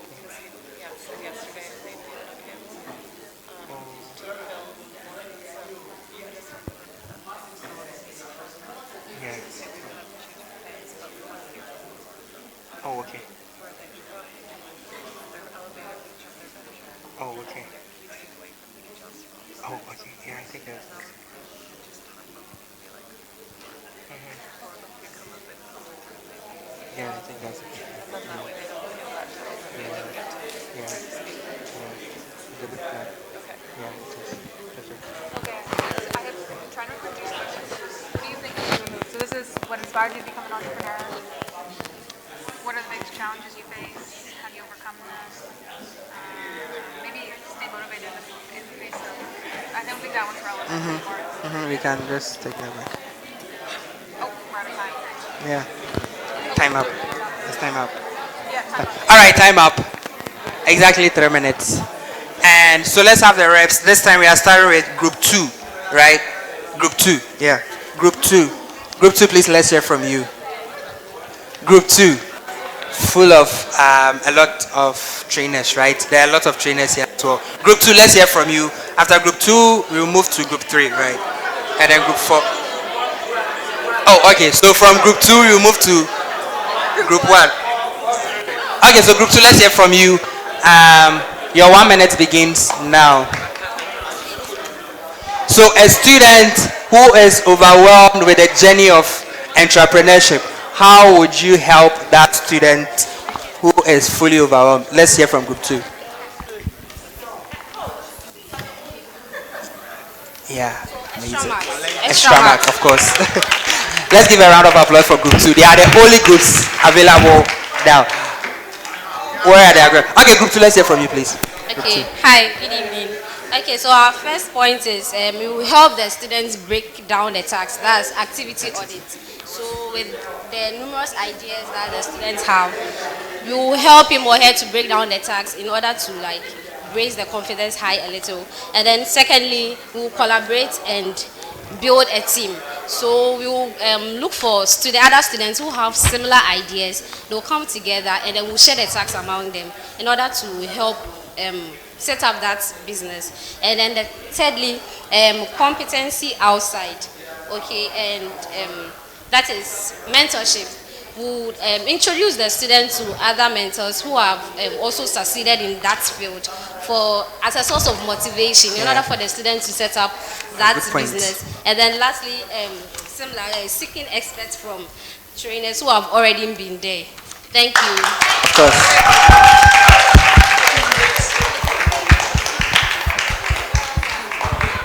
Perfect. Okay, group 1's next.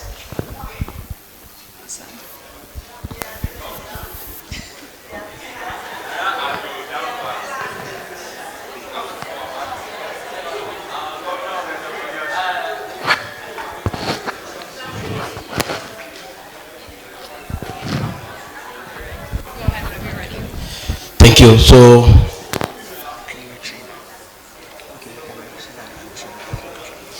okay, I'm a trainer as well. Perfect. Okay, so let's hear from a trainer. A trainer is going to give a response to this. With the scenario, you need to set a goal. So when the goal is being set, then you do what you call prioritization. You prioritize the goal. Then as a business owner, sometimes calls will come. So you prioritize whether you pick the call at that time or you leave it and call back.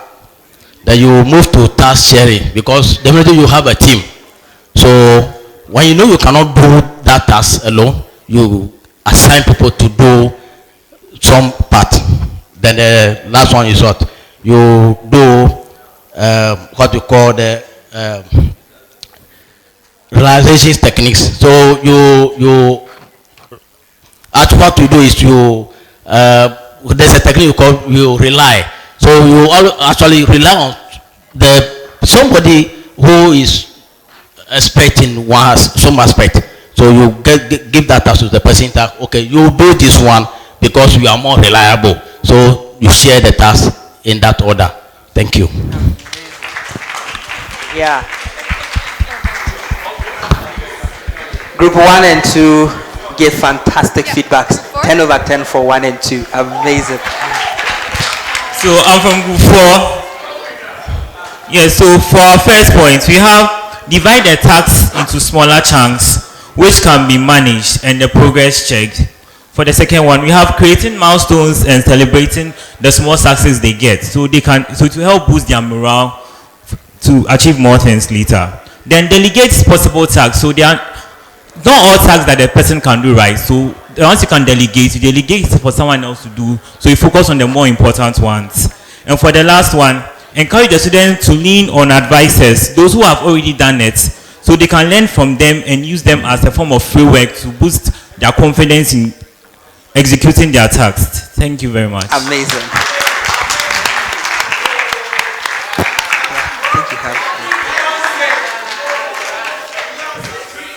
So group 3 here, we are going to prioritize tasks using the Eisenhower matrix, that's categorizing tasks into urgent and very important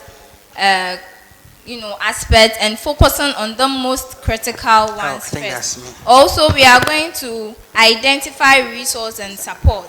Here, we are going to connect the students with relevant resources such as mentors, tutors, or peers who can offer guidance and encouragement. Also, we are going to do regular checking and accountability. So yes, the regular check-in, we are going to have a scheduled regular meetings to review progress, provide feedback, and help the students to stay on task. Thank you.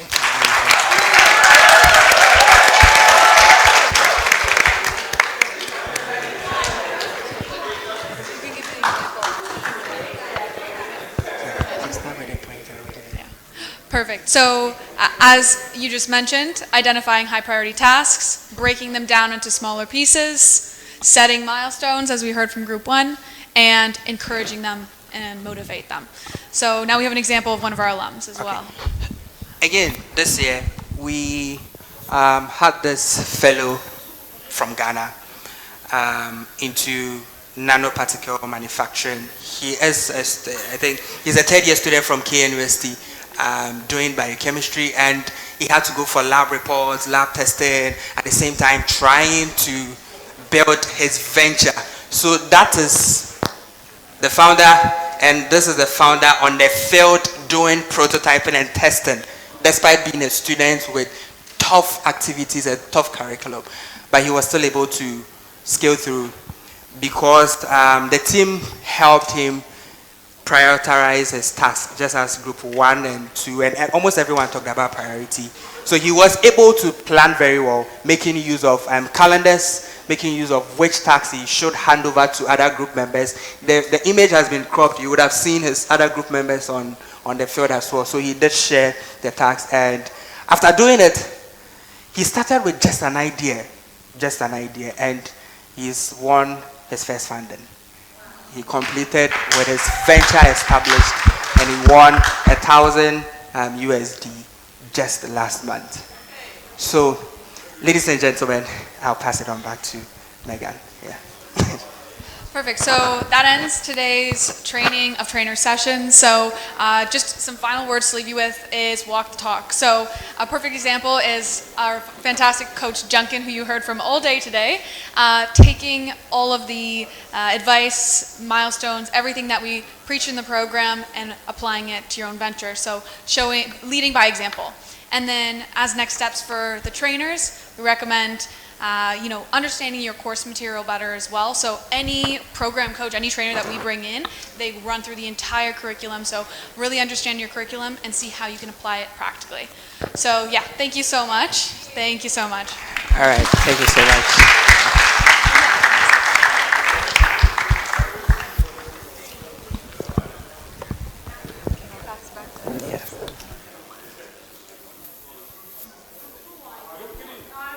Yeah, the winner. All groups won. You're all fantastic. Oh, you want this? Oh, okay. Oh, I don't have to throw it. Let me bring it to you. Oh, no. Let me show it. All right, you can have this. No problem.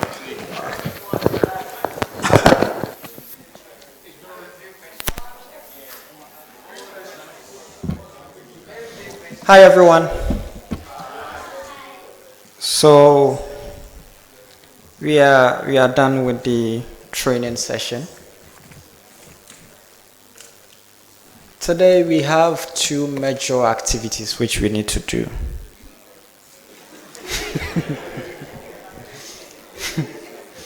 We are through with the first one, which is the training session. We have a panel discussion also to make. And with the panel, we have two sessions. So that's to say that,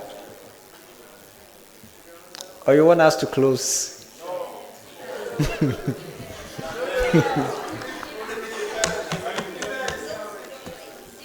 So I just want to say that ideally we should have closed at 4 today as being communicated.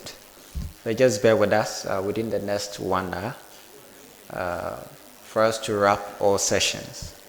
So we are going to have the panel discussion and a quick open forum. Then it'll be good to leave here hopefully by 5. Hopefully, I said hopefully, so should it happen that hopefully by 5. So because we need to finish all training sessions today. Today is for trainings, so please bear with us. We will definitely go. I know we are all exhausted. I'm very, very exhausted, and I know you are also exhausted. We will definitely leave here, so just bear with us, okay? If you need water, there are more water, so we can provide you with that. So that will be that. Because of the security issue which came, I know some people are still not registered. I'll be passing out this list for you to write your name. I would have wished we do it in this order, to have a separate list for those who are E-Jobs4All members, the Jim Leach MasterCard Foundation alumni network who are also been able to join us. We would like to know. Or I think I have to do it this way. If you are E-Jobs4All beneficiary, be outstanding and let's see you.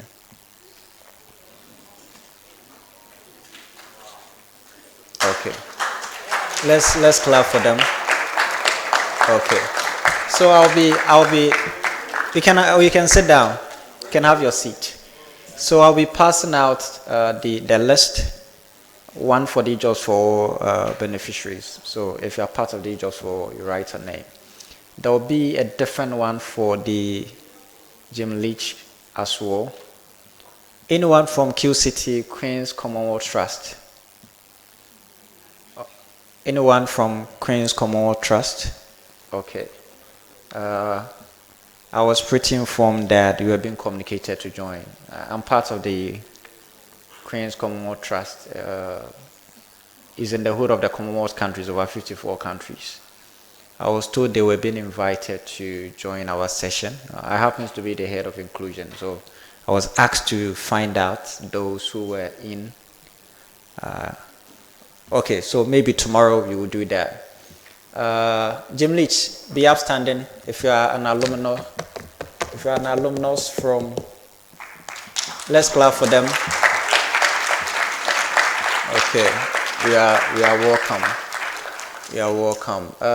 So you should also write your name for us, for security reasons. Let me say that. And GCTU. Let's clap for them.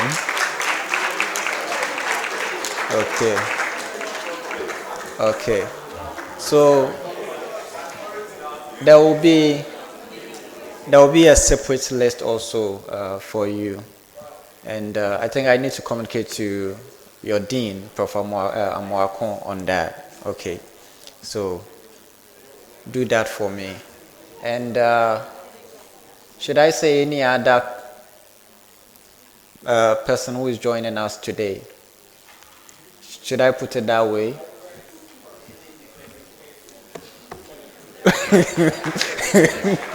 Somebody say the independent candidates. Okay. Okay, so you'll be doing that quick. So as the session is ongoing, then you'll be doing that for me, okay? Because we need that for. Pardon? Okay, so the independent candidates. Okay, so so you also write down your names for me. So Megan, the floor is now yours. So we'll be having the panel session. The first one is going to be between the alumni network. So we have some people, 4 panelists being selected to do that for us. And they will be sharing their experiences as they have been into the program. So they'll be sharing their experiences, how far they have gone, what their initiatives or their businesses, for you also to learn from them. So we begin with that. After you are done with it, the second session should have been for the E-Jobs4All students, their current cohort. But because of time, for the sake of time, this is what we are going to do. Like I said, it will be an open forum. So we just open the floor for you also to share your experience with us, a quick one. I think within 1 or 2 minutes, you come and share your submissions with us. Then it'll be good to leave here. Okay. So the floor will be now open for the alumni.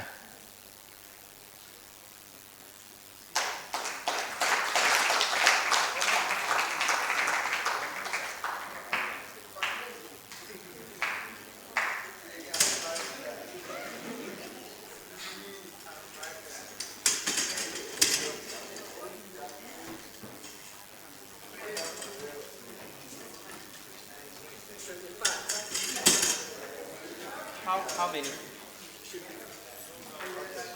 4 panel, 1 moderator. So 5. 1, 2, 3, 4, 5. That's fine.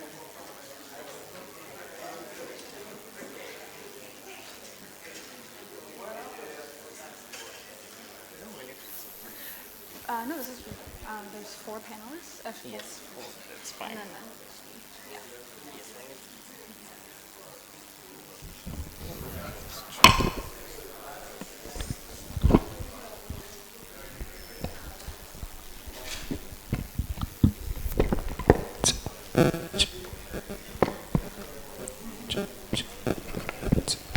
Perfect. So now that we're all set up, this, I'll be honest, is the session I've been most excited for because I work with the Jim Leach Fellows and have for the past 5 years virtually from Canada. So I only ever see them in a Zoom screen. And the whole point of this week's event is to hear about young entrepreneurs, you know, what you're capable of, and you know, all the fantastic ideas that I've been hearing this week. So I'm so excited to meet so many fellows and so many young entrepreneurs in person. And now I'm excited to invite today's Jim Leach Fellows, the graduates from our program, to the stage and hear from them, their experiences running their businesses over, some of them the past 6 years, some of them this is their first year in business, so getting their insight. So without further ado, please put your hands together for Daniel Sadoha, Jennifer Nabil, Duncan Asamoah, and Okai as well. Thank you so much. If you can come down to the stage and I'll do a formal introduction.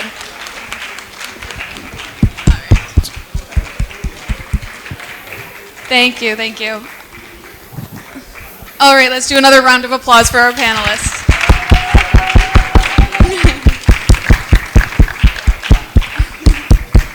Perfect.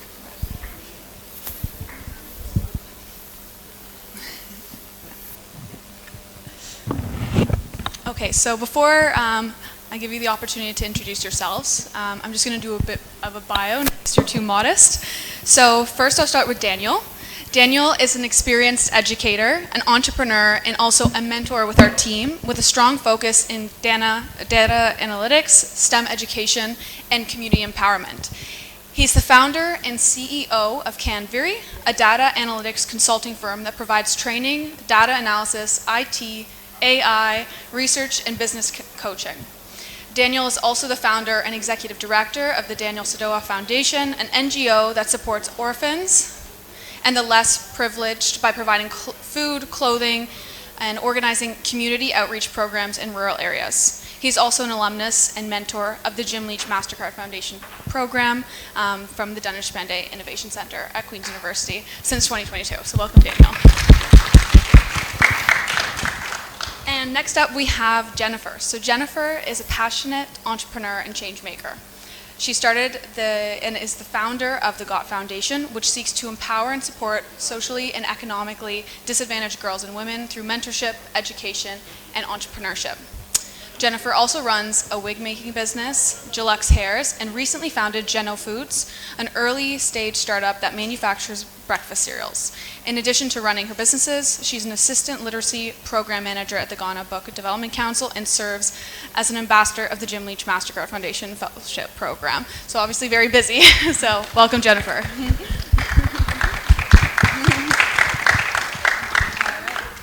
And next up, someone who you've heard from before but may not know his background, Duncan is the CEO of Sterling Farm Global and the founder of Mr. Neat. With a background in biochemistry, Duncan has pioneered the Neat cycle, an innovative system that integrates manufacturing, service, waste management, and agriculture.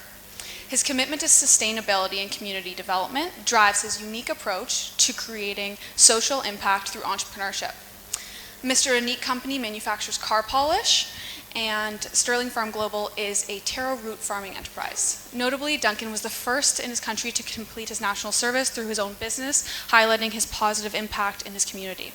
In addition to his entrepreneurial activities, he serves as a program coach at the DDQIC and also has served as a mentor in the past, so welcome, Duncan. And last but not least, we have Okai, who is a creative entrepreneur dedicated to innovation and problem solving. She founded Nourish Bites, an on-farm site agro-processing business that transforms vegetables into value-added products such as frozen and fried spring rolls and preserved veggie bags.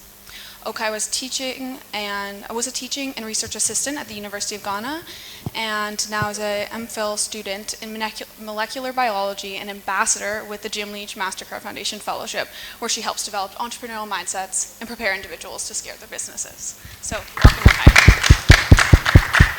Okay, so my first question for the panelists, and we'll move starting from this side, is can you tell me what inspired you to become an entrepreneur, and how did you identify the specific needs that your business addresses? Okay. For me, my passion for entrepreneurship started in the university.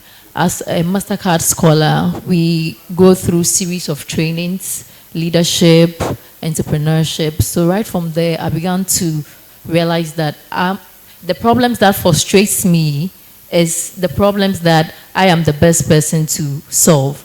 So from that point, I began to look at my community, the things that I didn't want young girls to be facing, and I decided to come up with this non-profit organization to help young women to maneuver around their career goals. For the sake of, in quote, for the sake of the lack of mentorship, actually, they are not able to reach their career goals and all of that. So that's where I started from.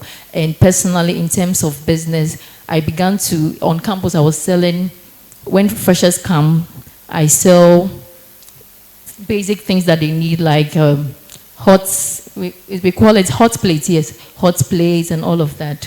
And over there, I began to have the zeal to create a business for myself rather than working. So even though I'm working full-time, but in the long run, I am going to just move out and then do everything on my own, yeah.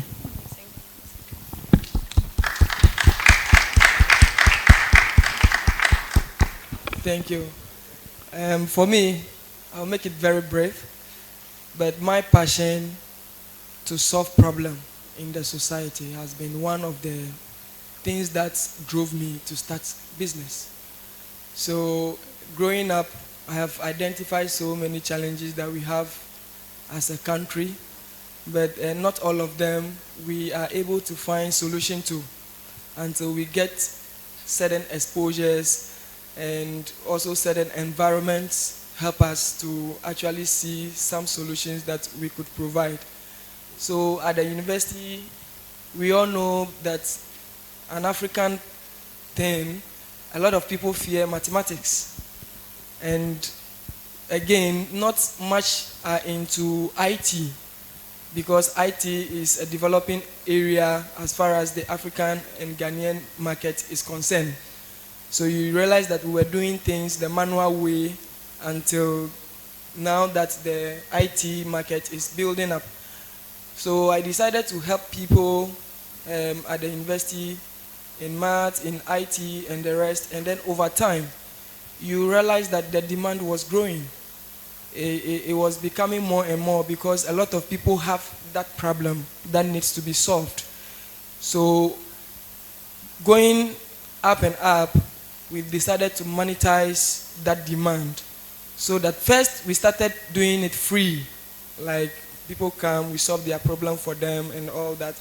But along the line, you realize that, oh, this is actually a big problem that a lot of people are facing, that we could actually empower these people in and also provide opportunities for them in. So that is how come we started this whole concept of data analytics, which is a major concern for people at the tertiary. And then now we are even trying it at the second cycle level. We also try to empower people in artificial intelligence as well as machine learning. We also try to encourage people in research. We do other stuffs as well, coaching them, mentoring them as well. So I think that my drive has been the passion to solve problem that is facing a lot of Ghanaians in terms of IT, research, and then the digital arena. Thank you.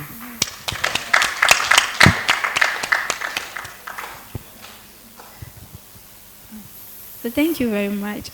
For me, two things motivated me to veer into entrepreneurship. And then one of them was the fact that as a scientist, I wanted to do science that is tangible. Okay, so one problem we have here with our scientists is that every intelligent person wants to do medicine. And I mean, that's the sheer job out there. And then when you get to do other science courses, which are also fantastic, like biochemistry, you go out there and there's no ready industry to absorb people like that. So I thought of it and I said, okay, let me practice some science that could come to the doorstep of people that people would appreciate and can be converted into products. And so I literally decided to do spring rolls as a side job whilst I was doing my national service till I entered into the Jim Leach MasterCard fellowship, and it became another idea. I realized that we were faced with the problem of post-harvest losses in my town, Ada.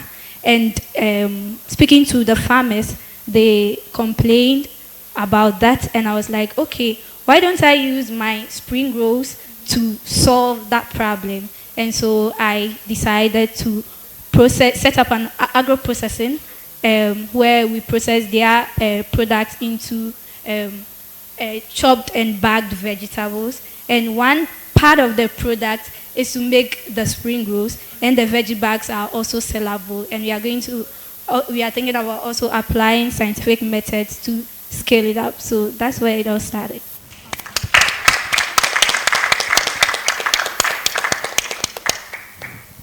Coronavirus.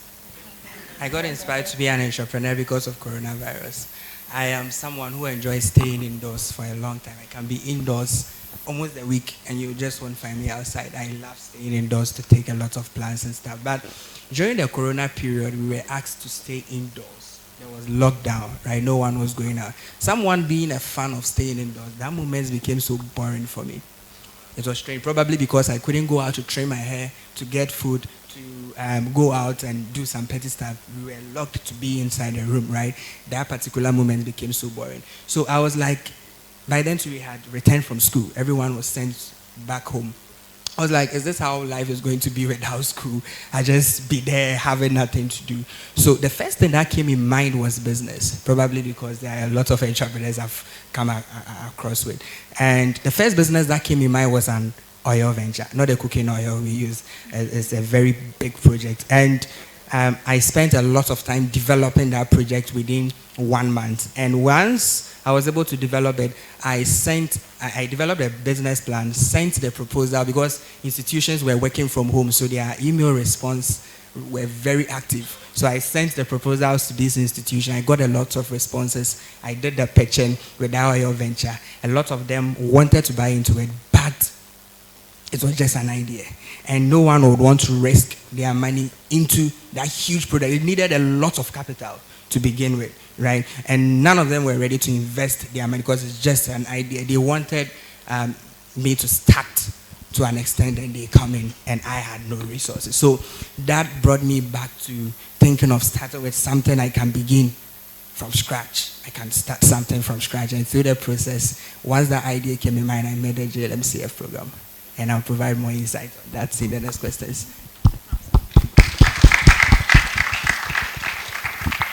Perfect. So maybe we'll reverse the order. So we'll start with you, Duncan, next time. And what are some of the biggest challenges you faced as a young entrepreneur, and how did you overcome them? And can you speak a little bit to the challenges you face in your specific industry? One of the challenges we face as young entrepreneurs personally, and probably a lot of entrepreneurs here starting off would definitely agree with me, has to do with, if you remember the oil project I developed, it has to do with funding, right? Because most of our projects are huge. They require huge capitals, and we are not ready to break it down to start with something on the low that we can develop gradually till someone comes in. So funding was a big challenge growing up, starting up as an entrepreneur. But how I was able to solve it, because I discovered the solution that, then probably since I don't have the capital to set up that huge oil venture yet, then I can start with something, right? And during that time, I was going through the Jim Leach materials, and I went through Innovators Mindset and a whole lot of materials. And what I did was, anything I learned, I put it into practice. I like practicality more than, so anything I learned, and that is what the JLMCF program was promoting. The curriculum actually was promoting. So everything I do, I just put them into practice. So I met Jennifer. Jennifer was my program coach throughout, and I was trying to build a cycle where nothing goes waste. So you see, I moved from the oil business that I had, because I had to start with something I can begin with on my own, because no one was wanted to fund that huge project that I've not started. So I wanted to build something that nothing goes waste. So a whole lot of products came in mind, and I had a strong background in biochemistry as well, so I could create a lot of things scientifically and maybe organically. So a lot of products, hair products came in mind. I did it. I branded it, went to get FDA certification and all, but I was not using that hair product. I did a soap. I did it, went for FDA certification and all, but another one came in mind. You see, I was trying them off, and then the car shampoo came. That, that is a market fit. So I researched into that and started it off from there. So how I was able to solve that challenge was that I brought myself down that I have to start with something that I can begin in my room. And I was doing a car shampoo actually in my room, but I was not working with harsh chemicals, so I could do it in my room. And even when I was still schooling, I'm going to share insights on that in there, so I'll give the chance for my others. So I discovered a challenge, I broke it down, and took it from there. Back to you, Megan. All right. So my biggest challenge was self-doubt and the uncertainty of navigating a new territory. Because beginning, I didn't know anything about entrepreneurship before I entered into the Jim Leach. Though I had run my mom's business for a while, but most of the businesses that we run are SMEs, and then there's no formality attached to it, there's no innovation. And so I was like, is this going to work? I mean, am I going to get customers? What if I send it to the market and people don't buy it? I mean, those things were there, it was coming. And I wasn't even confident enough to pitch my idea, to talk about what I wanted to develop. And so what I did was to ask a lot of questions and then go to people who were in the business field. In our department, we have people who were doing science and also doing business. And so I approached them and then asked them about it, told them my idea, and then they encouraged me. I also had mentors and my family behind me telling me, oh, it will work. So one person says it will work, you try, it works, and then you continue. So that's it.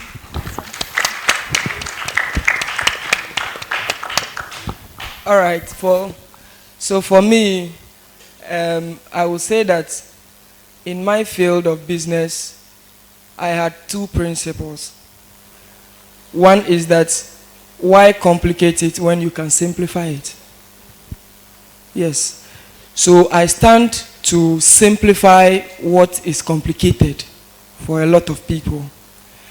And the second one is that you must be too good at what you do that they can't ignore you.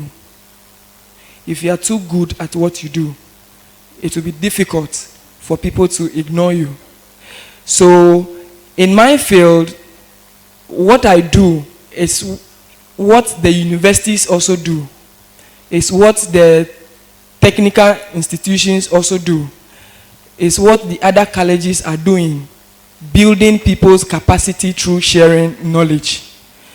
So the challenge that you have in this field is that over here, we have the orientation that before you can share knowledge or empower somebody, you must be certified.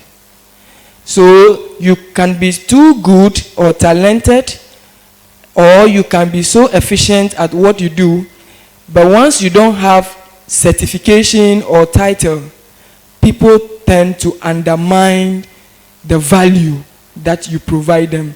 It is a challenge in my industry. However, because I was so determined and then I took time to go through the processes, learn what I really want to simplify for people. Over time, when you solve people's problem through simplification, you build relationship and trust. And the people whose problems you solve now become those who advocate for your product. So initially, you will be having challenges.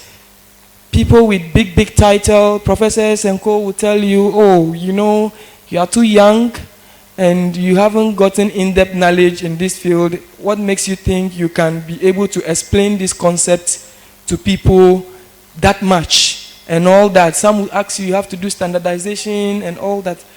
But after some time, they even came to believe that a lot of the things that are taught in very abstract and complex manner are being simplified by us. So then they have to what?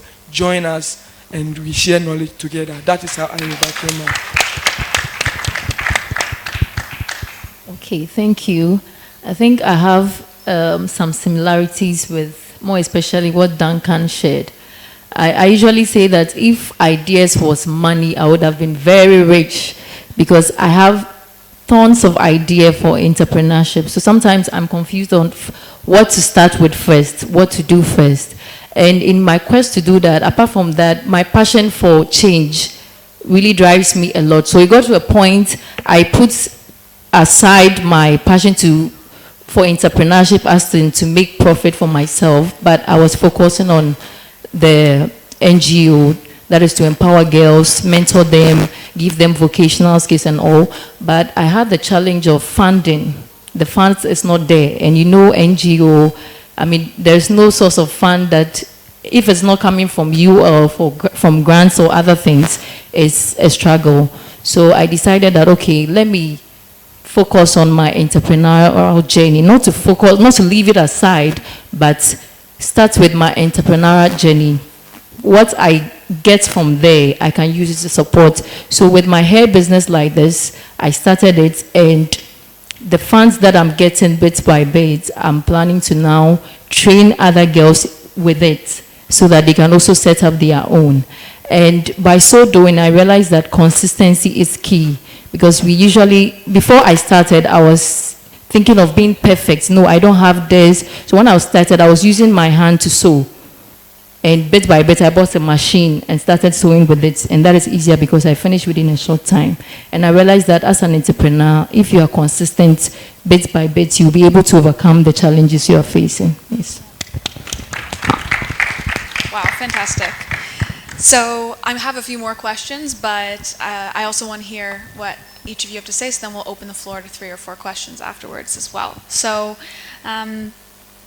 next, I guess, looking ahead, I'm going to jump to where do you see your businesses in the next 5 to 10 years, and what are some of your goals for the future? And whoever wants to get started with that, go ahead. I'm having the mic. Okay, so for me, in the next 5 to 10 years, I want to be a multi-business owner in diverse industries. And aside being the multi-business owner, impacting young girls and women in entrepreneurship and making sure that they achieve their career goals. Thank you. All right, thank you. For me, in the next 5 to 10 years, I am looking at extending our services and training programs to all countries in Africa and beyond. And the reason is that we have a very huge gap we still need to fill. And we think that with this new revolution that is happening as far as the digital economy is concerned, more problems will be solved if people are empowered to be able to use the tools that technology has provided now to make life more simpler and easier. And I also noticed that one way to reduce unemployment and poverty is when you provide people skill that they can convert into usable. So we aim at providing people this analytic skills, which is a high demand or highly required skill. We aim at empowering people on how to use AI ethically, and we also aim at empowering businesses, organizations, institutions to making decisions based on data instead of the try and error that we used to do previously. Thank you. Okay, thank you very much. For me, in the next 5 to 10 years, I see myself with an agro-processing business where my products would be served nationwide and even outside the country. Because, I mean, I go to the mall and I see a lot of preserved vegetables, and they are all imported. And I go to the farm and I see a lot of vegetables when it's time for harvest, and they go waste. And when it's time for harvest, you see a lot of produce on the market, some of them rotten, and we don't have anything to do with it in the country. Meanwhile, we import those same preserved vegetables. We see them in our malls. And so in the next 5 years to 10 years, I see us also producing, building agro-processing hubs across the country's farms, where we use modern food processing technologies as well as scientific methods to preserve these vegetables and convert them into value-added products that are sellable and have longer shelf lives. Thank you. So I'm going to start with Mr. Nate first. In the next 5 years, the main mission of Mr. Nate is that we do the manufacturing, right? We have the car polish and the car shampoo. And the main vision of Mr. Nate is to start a franchise detailing car wash in Bay. We have all the machines available for the detailing and the car wash. We're just putting things into place to get the land to set up. It's going to be a franchise version like the KFCs and those. So we get branches everywhere. We have the machine, every machine in this world available. So maybe we are closer to the next 5 years goal, right? But we just need to get the land. And in terms of Sterling Farm Global, in the next 5 years, we want to have different branches of our taro farm. And in the next 10 years for the Sterling Farm, we want to venture into taro processing. to taro fries, taro chips, taro powder, depending on how attractive that market would be in the next 10 years. If the food processing venture for taro is not attractive in the next 10 years, we will look at alternative like restaurants, having a KFC version of the taro, if that is giving more money, because our main focus is to generate profit, right? Yeah, so we will look at which one is attractive based on the money aspect, and we'll go. So those are the two plans. But personally, for my next 5 years goals is to be able to let my fellow entrepreneurs know that it is possible to start every venture if you are ready, and which I'm already embarking on, right? So I think I have about 4 years more to get that goal done. So I want these fellow entrepreneurs to know that it's possible, only if you make it simple. If you make it complicated, it will be complicated. And if you live a life that is not real about you, you always have to impress people with that, and you always have to do things you don't have to do. But if you live the way you are, that is going to make you take your business off the ground like that. And in the next 10 years, goal personally as well is to probably be able to start an oil venture. That's why I'm having those series of ventures, not because I want to have fun with it, no, but because it's an oil venture that I want to run in the future. And also, within that same 10 years goals, probably, hopefully, we don't know what will happen, we should be able to invest in startups like that, right? Yeah. So being mindful of time, this is my last question, and then if you have any questions, if you could line up here, and we'll have time for a few, anything you want to ask to our panelists. But my last question is, thinking back to when you first were venturing into entrepreneurship, what advice would you give yourself back then, or what advice would you give to a young entrepreneur who is now in the same place that you were just starting off? So whoever wants to go first, what advice would you give to a younger entrepreneur? Okay, the game back. Okay, I'll tell myself, take it one step at a time. You can do it. I know most of the times when you want to begin as an entrepreneur, you're so eager, you're so passionate, you want to do everything at once. You want your idea to be the solution, and even if it is not being, you want to fix it there. But I mean, take your time. I mean, I will tell myself, go one step at a time. Ask questions. Ask a lot of questions. Ask your customers. Ask experts. And for the younger generation, I would say, or for young entrepreneurs, I would say, identify a need, face the challenge, and overcome it. Identify a need in the sense that you should always find a problem. Just like, I mean, this thing has been emphasized so much. You need to find a problem. And then when you get the problem, you need to face the challenge out there. It's not easy to be an entrepreneur.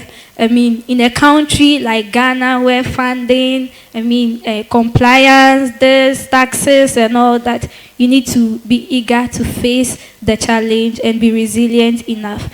Then when you face it, you overcome it by creating a viable product that is sellable and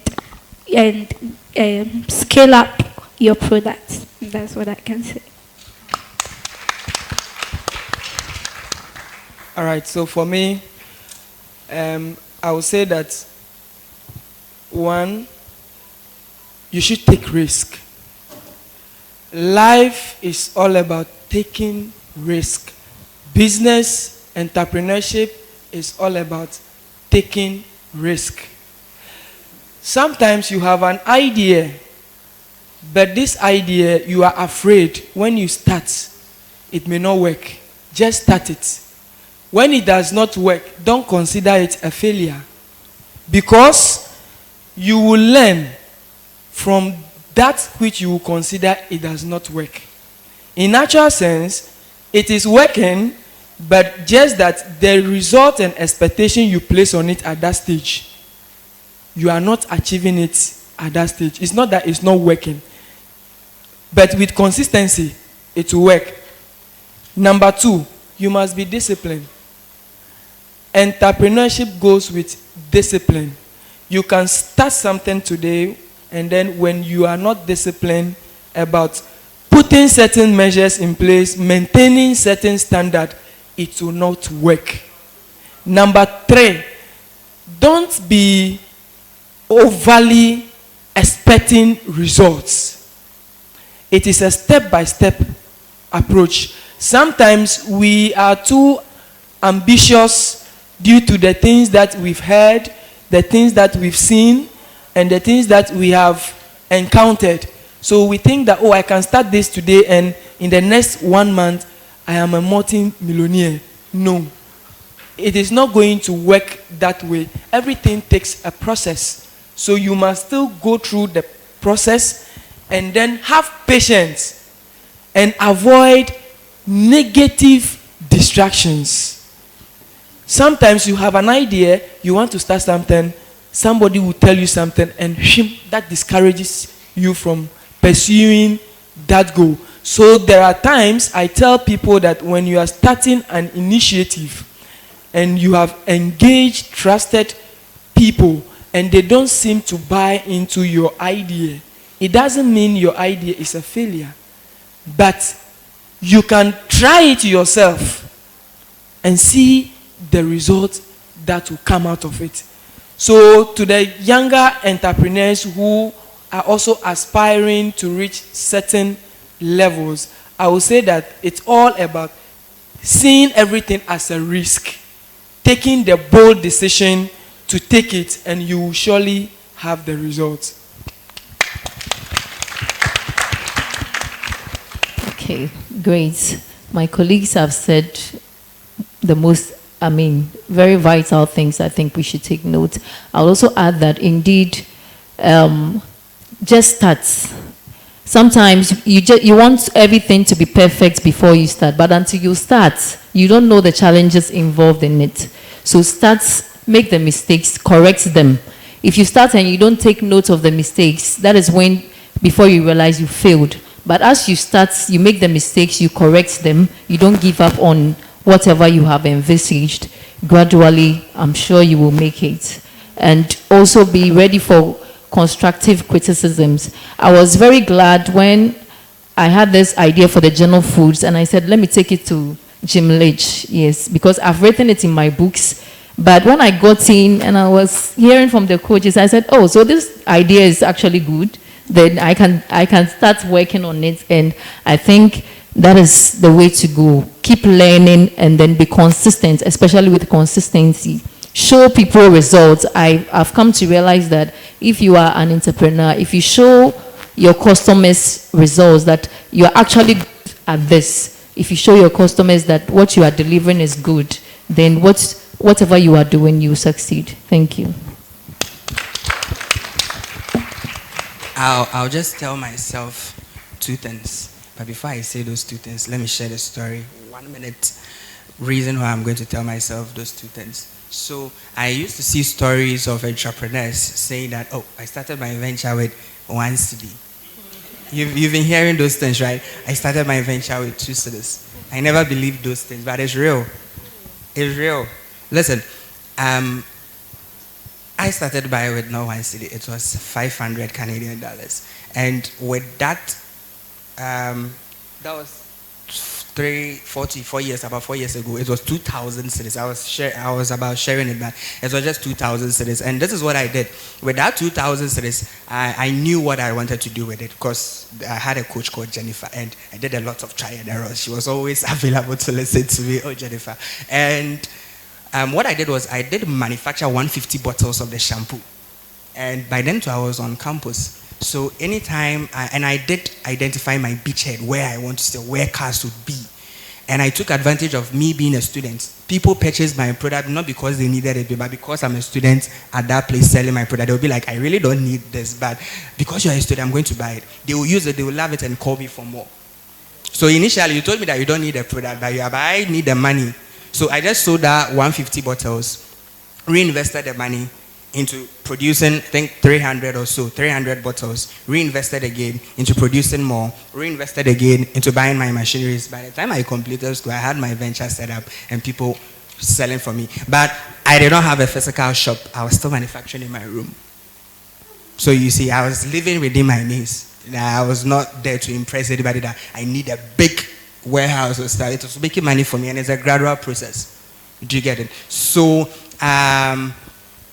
what I'll tell myself at that point, if I was to start, is to be patient and planning. I couldn't succeed in all of these without planning. There are times I did not plan and I made horrible mistakes that I don't want to share. And there are times I plan. And one example of the planning is a prototyping and testing. So I'll tell myself to keep planning and keep being patient. It's a gradual process. Yeah. Can we give a round of applause for our fantastic panelists? Thank you so much. So, does anyone have any burning questions that they want to ask our panelists? Actually, I'll just bring it to you. It's been a long day.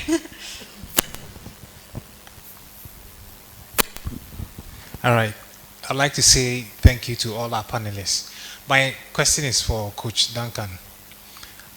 So recently I came across something that says that sometimes when you handle too many things, you tend to be inefficient. But if I look at what you have done, you've moved from starting one business and you've started a second one. And from just what you said, I mean, opening a franchise, that means that you are even willing to or ready to spread your wings. So at which point as an entrepreneur do you decide to, start another one? Because I know that polish and farming, they are a little bit disjointed. So at what stage did you make that decision that now you are even venturing into another business which is a little bit different from the initial one that you have started? And what are some of the challenges that you have had trying to manage and to grow both? Thank you. That's a fantastic question. And I'm going to respond with the first one. By the time I'll be done responding the first, I'm probably have forgotten the second one, so you have to remind me. So I did not actually start both at the same time, right? And I did not have any intention of starting the two, honestly. So there was this that I was doing at JLMCF called Need Cycle. Initially it was called Mr. Need Sustainable something development. That was the cycle I was trying to develop, where we do manufacturing of a product. I was not certain about the product, but we do manufacturing of the product and then sell to the market. Now, the waste we generate from the product, we will gather that product waste and go around and do cleaning service with it.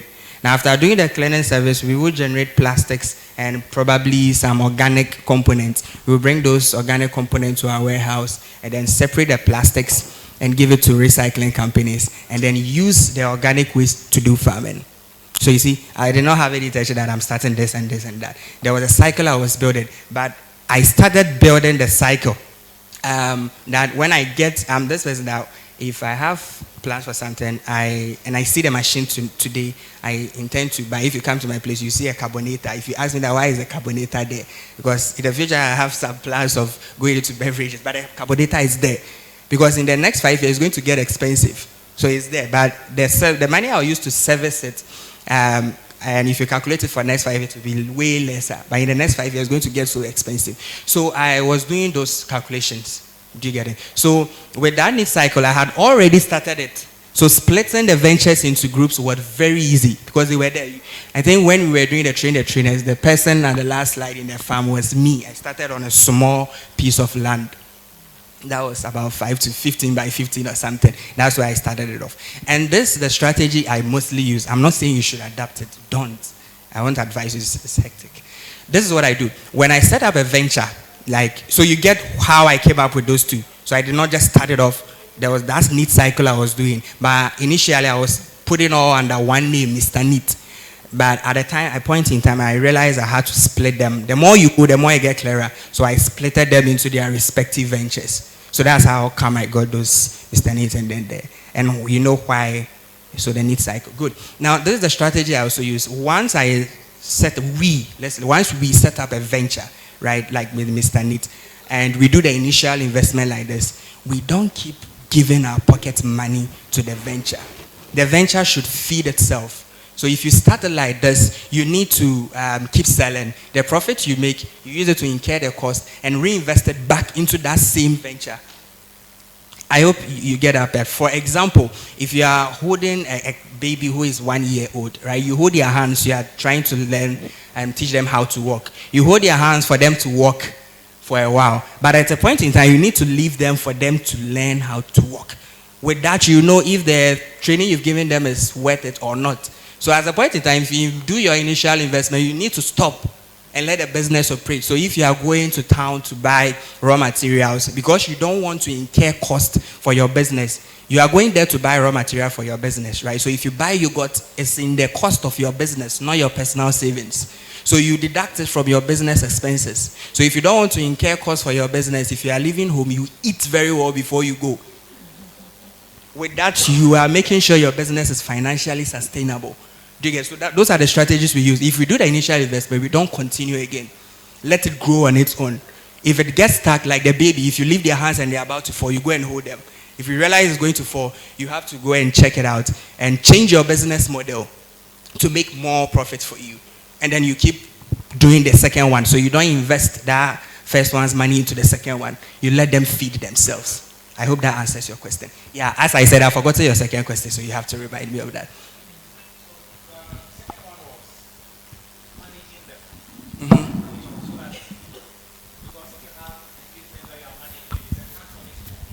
Combining two. So the second one was about how you've been able to manage them. Yeah. I mean, how you are handling that responsibility of not just starting, but managing them so that they thrive. Yeah. So managing them again, as I said, if we had gone through Moving Venture Part 2, I would have spoken about the savings, right? Your personal savings. You've gone through the Moving Venture. So I don't keep one ventures fund in the same bank account or in the same account of the second. You could easily spend one. And I don't keep my personal fund in the same account as my ventures. You will be like, oh, after all, this is my business. I'll put it in. So I have separate ones there. And if you take, for example, my farm like this, I have this small place. That's my first farm. I have this small place where I use for pickups for the polish. So if you come to the farm, there's a pickup station for the polish. So when the guys come, they just pick it up and do my distributions for me. Right? So two things on the same piece of land. Do you get it? So if I'm there, I'm watching the farm and still watching there. For my production, I just need to do the production and get it ready for them to come and pick up. I don't have to always be at the production side. Right? So it's very simple. I hope you get it. But if it was to be another project that is so hectic, then it will be time demanding. But those two projects are not so time demanding. And we are being strategic here. On that farm, we still have a pickup station. Probably you should visit. If you know Heritage University, the farm is behind the Heritage University, so you can just come. On that same piece of land, we have a small box where the guys just come to pick the products and go and do the delivery for us. So it's very simple, right? All we need to do is to just go through the financials to make sure everything is intact. And we don't feed the farm. The farm feeds itself. We don't feed the polish, they feed itself. I hope you get it. Perfect. Okay, good afternoon. I would like to also encourage ourselves.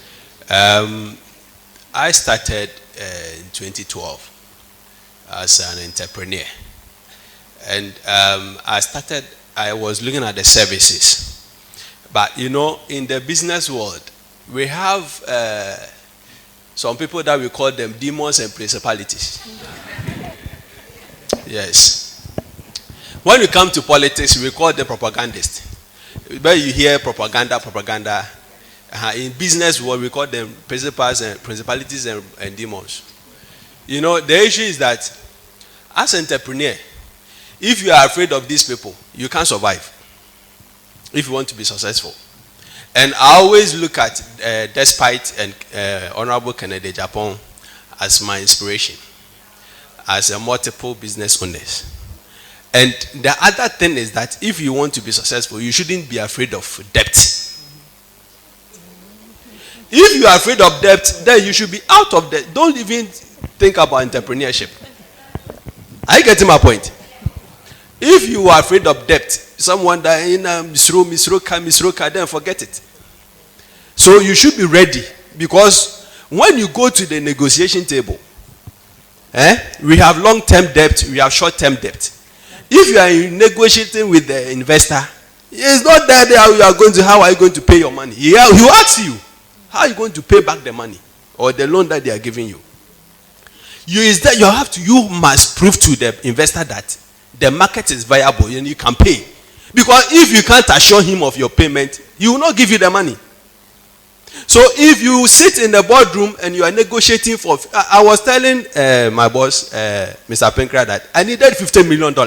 I discussed with him that me, in my case, I'm looking at $50 million. I don't need $10,000. If it's not $50 million, then I have to wait for my own. Because the project is going to yield for itself. And it's viable. And even the investor, they know it's viable. Are you getting my point?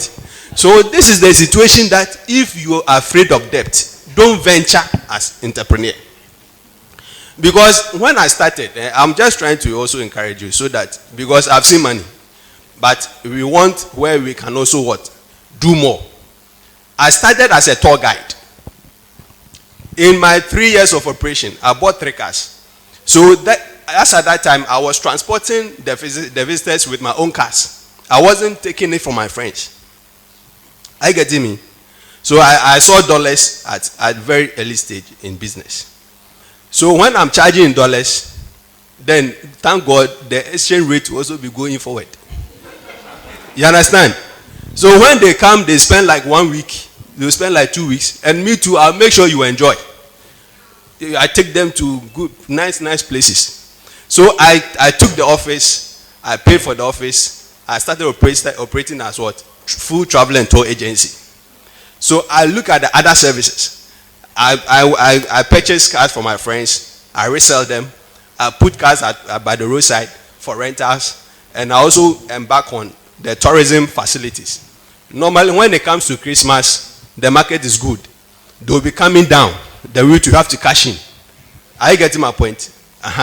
So from there, I have to register Mekanji Trading, Mekanji Marketing Consultancy. If you want challenge with your marketing, you bring it. We'll take the contract up. We'll do your marketing for you. You relax. Are you getting me? And then we also have the business consultancy. So right now we have 5 business services. So I was discussing with my boss that right now we need an office complex that we can mortgage so that we can have our various services inside. And then we also look at the other aspect of business. So I will encourage you that we haven't got to that level where we say you are like despite or whatever. But we want to get there. Are you getting me? So if you are here and you are afraid of debt and you are afraid of demons and principalities, and these people are the people that they will be calculating you.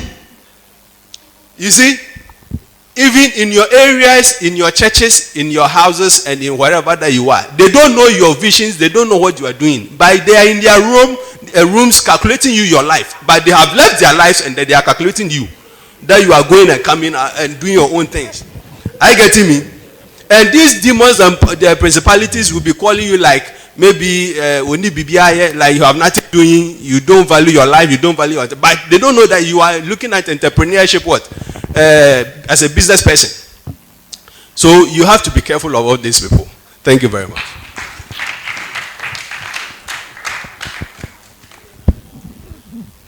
Okay.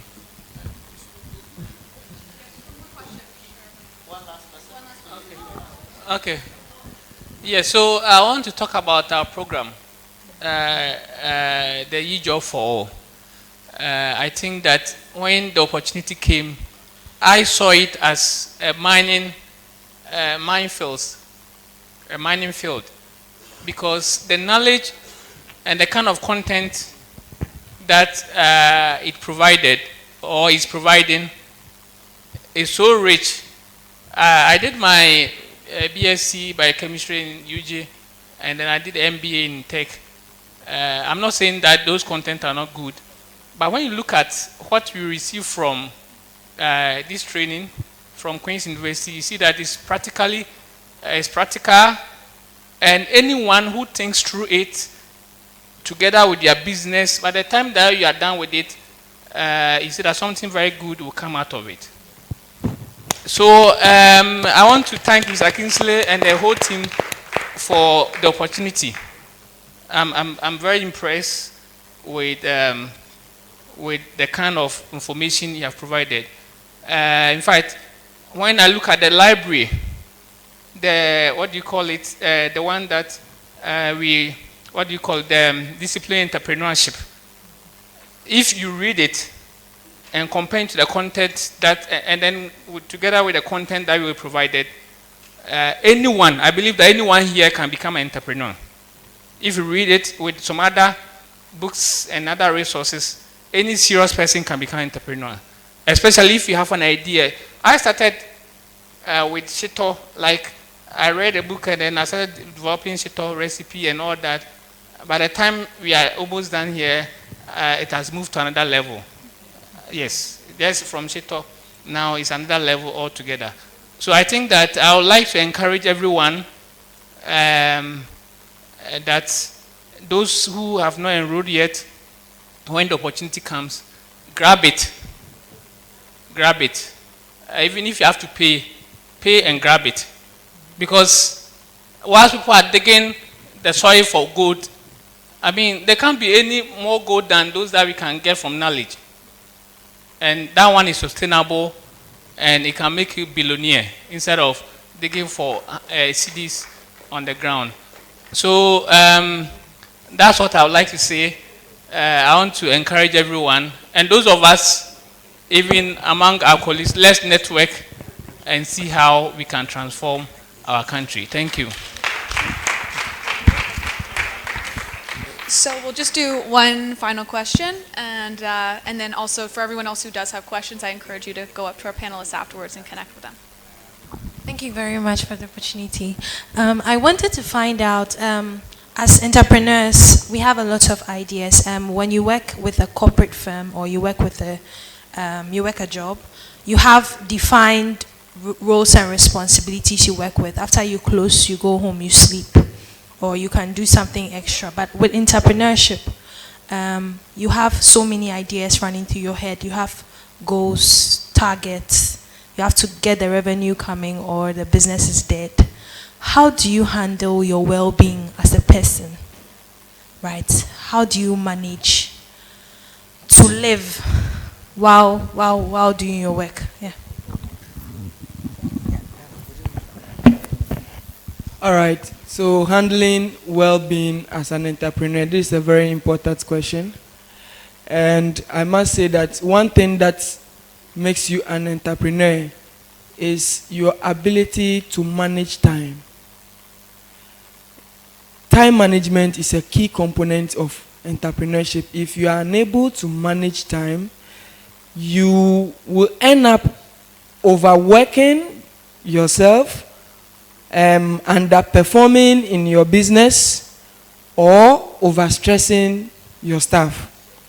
So every business will have a schedule, and as part of that schedule, and as part of the core values, and as part of the discipline and the culture that you are bringing up in that business, you should have time for exercise, you should have time for rest, you should have time for work, and that all put together is going to enhance your productivity. So if you are able to follow your schedule well, you will never be stressed. What happens is that sometimes, especially if we are part of the top management or we have influence as far as the business is concerned, you at times feel reluctant to follow certain schedule or routines that you have set, and thereby eating up the time that you have allocated for something which you should have achieved within that period.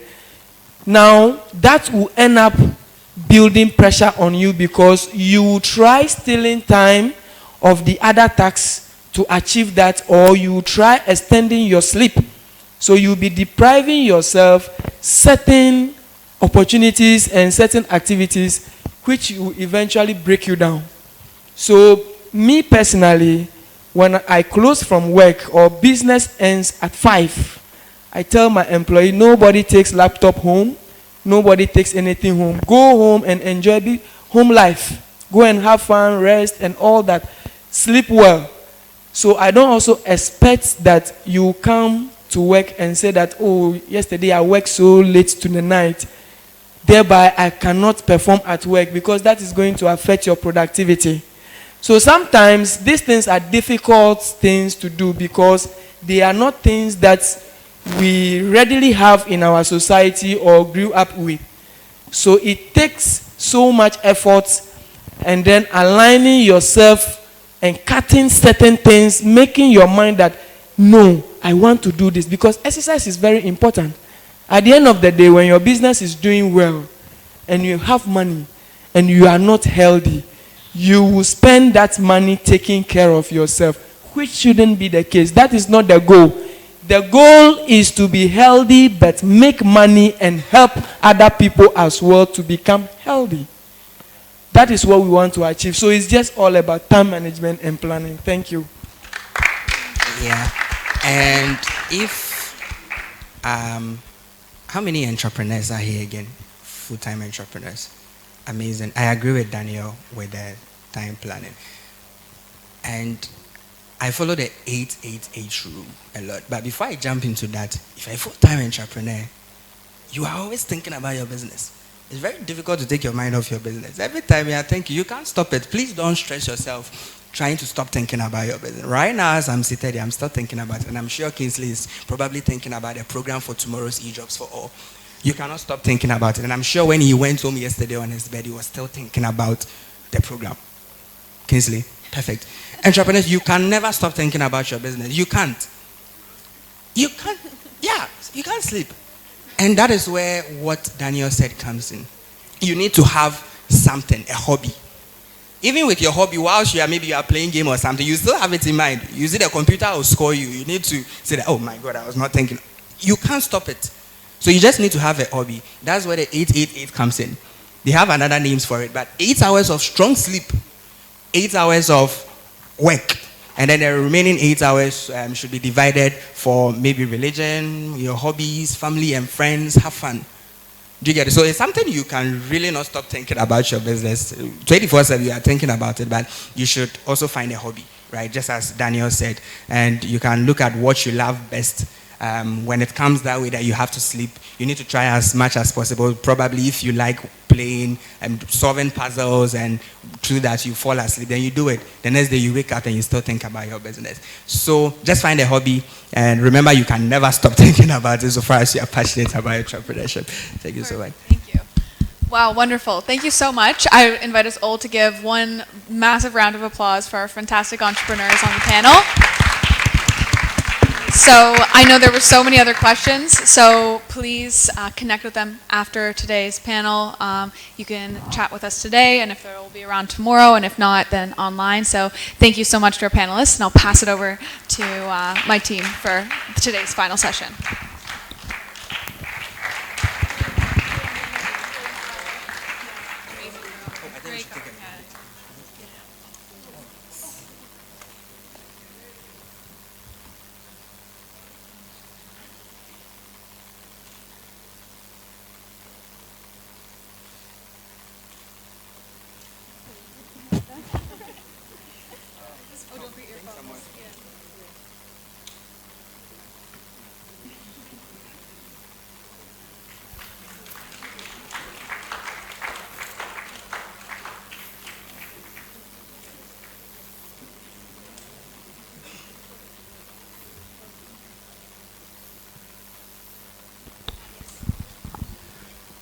Okay. Hi everyone. I know we're at 5:12. So for those of you who are supposed to be on the second panel, I was supposed to be moderating for you, but because of being over time, we're just going to do a quick fun exercise that I think you guys will enjoy, and something that you have to get used to as an entrepreneur, which is delivering your elevator pitch. So the four of you that were selected for the panel, if you could please come up here and we'll get in a line, whoever is down here first. And what we're going to do is time you at 2 minutes each. You're going to come up, say who you are, where you're from if you want, your elevator pitch. And a reminder for everyone here, an elevator pitch is a pitch that's meant to be delivered in an elevator. Say if you ended up in an elevator with Bill Gates and you wanted him to invest in your company, you'd have, from getting from the ground floor up to the 10th floor, you'd have roughly like 30 seconds to deliver concisely exactly what it is that you're working on in a way that's compelling. And then after that, you'll just take a minute to share your favorite thing about the E-Jobs4All program. Does that sound good? Okay, so we have Benedictus, Michael, Michaela, and Ivy. If you could come forward, please.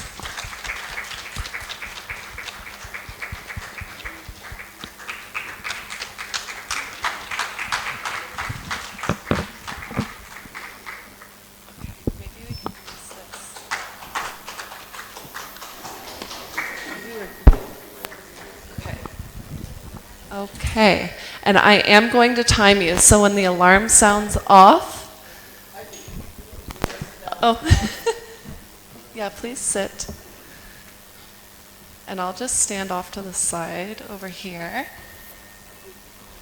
And then what I will do is I'll time you, okay? So I'll give you a 1-minute warning, and then when you hear the alarm, you have to stop. Okay? So just give me 1 second.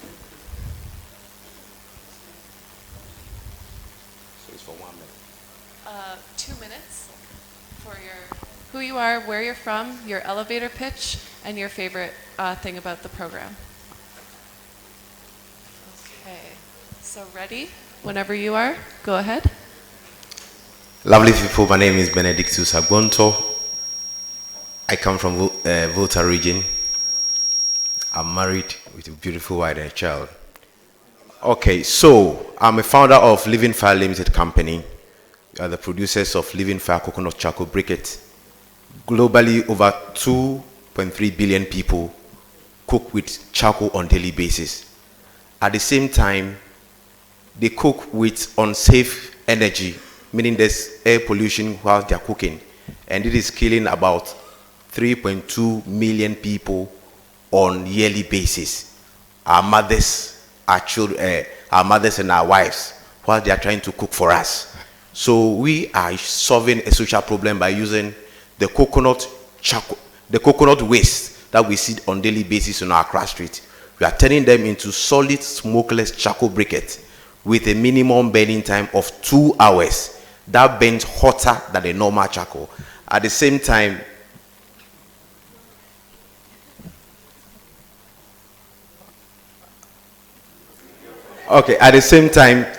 this is going to solve the environmental problem at the same time with viable economic profits at the end of the day. The favorite thing about the program is that before I came in, I had only a little about Ghana. I was thinking about Ghana, but after the program, I'm thinking globally to send the product on a global scale. Thank you.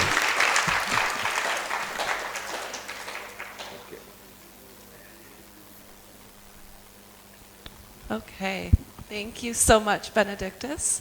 We'll just go in order of who's seated. So Michael, you can come up next and get started whenever you're ready.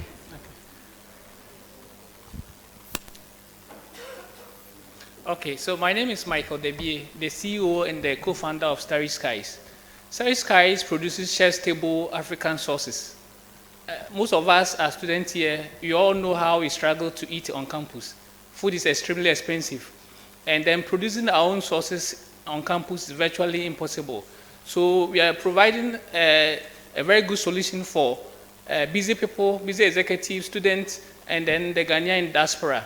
We do that by producing our stews together with proteins in a shelf-stable, innovative packaging so that it can last up to 1 year without refrigeration. And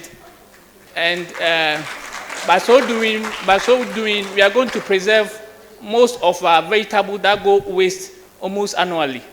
We all notice how the cycle of our farming activities are. Mostly they come abundant, and then within a short period of time, They are very scarce and very expensive. So with our innovative solution, we are going to solve that problem. Thank you. And your favorite thing about the program? Yeah, so the program, like I said earlier, once you open your mind, it's going to transform your life. You don't need to go for any galamsey activity. The proper galamsey is here. By the time you finish, you are a millionaire, or it gives you the chance to become a millionaire. Thank you. Wonderful. Thank you, Michael. Okay, up next, Ivy.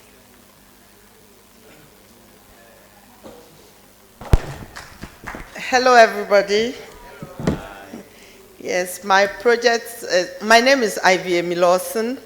I'm making chocolates.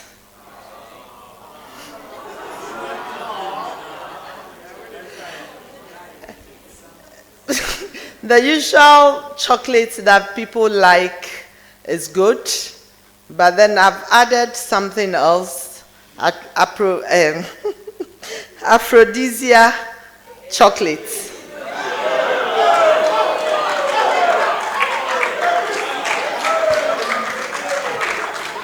Why? Everybody is holding their mouth and all that.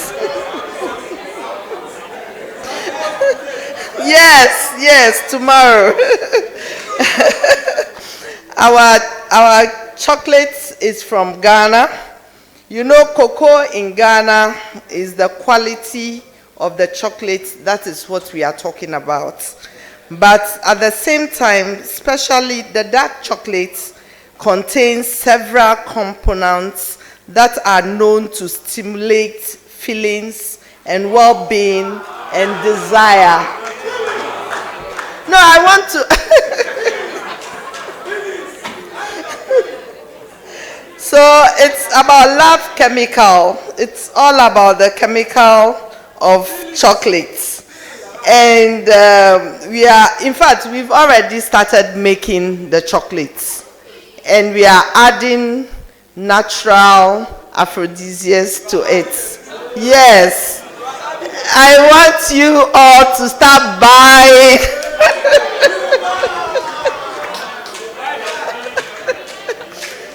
In fact, I have been thinking about this so long. In fact, from the 2021, I started making the chocolates. But now, I have seen why I can make money out of the chocolates. Thank you. Thank you. Too much. And can you say just very quickly your favorite thing about the program? Okay, the program is very good because it's as much as possible. I do a lot of training for Ghana and other countries. I'm the head for Global Development Specialist in Ghana. I'm the head for Ghana. We are in about 170 countries. And I've been doing this kind of things for a long time. And I'm very happy what Kingsley has done. And I am very happy with him. And I also have a hub in Accra. So anybody who wants anything to do about STEM and any other things about doing chocolates and other things, please, you can contact me. Thank you. Thank you.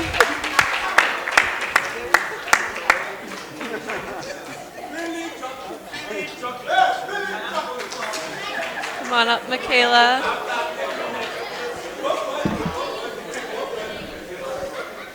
All right. Okay, everyone, just 2 more minutes of silence. I know that was exciting. Okay, so Michaela, are you ready? Good evening. My name is Michaela and I'm not Texan in Tiri. And I'm the co-founder of Mineri Agri.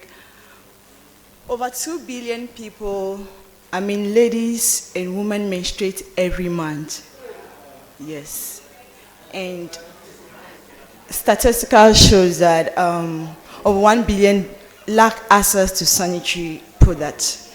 So Mineri Agri, we want to use the abundant resource of Ghana, that's plantain and banana, to produce ladies' pad. Yes, that is what we want to do. And what I love about this program is that I came to this program, I do event planning, I do decoration, that is what I do for life. But when I came through the training, I got my eyes were open to so many opportunities. In fact, I wanted to run away. I wanted to travel and leave Ghana. But because of this program, I told myself that I am not going anywhere. I will stay here and make a change. Because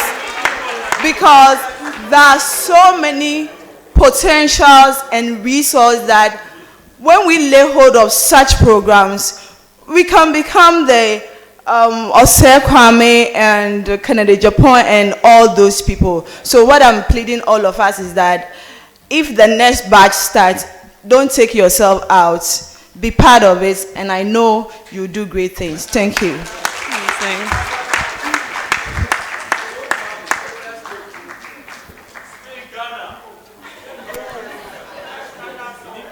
Okay, that's amazing. Thank you so much, all of you, for doing that. I think we should all just give them one more round of applause.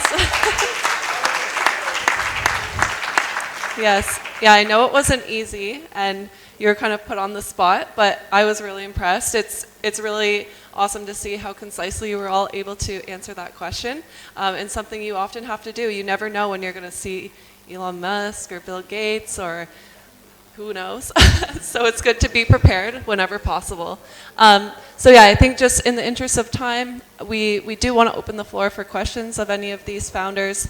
If people want to ask questions about either their businesses or any of their experiences in the program.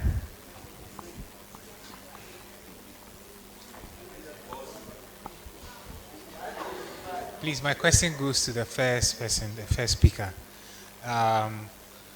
I've been in the north for the past 12 years now. So when you travel from the north towards the south, you realize that you see loads of charcoal. And one of my greatest concerns is that, please, we live in an era where we are battling climate change. And these are people you are going to be competing with. So I want to find out from you, how easy is it for you to get your raw materials for producing the materials? And then also, now that you are thinking of scaling up, thinking globally, if you don't have sufficient raw material, that means that it's going to place a limitation on you. Is there room? Because also in the north, for instance, there's I think that in terms of land mass, unoccupied land mass, the greatest portion is also in the north. But because some of these things haven't been explored, the trees that are already there are being felled.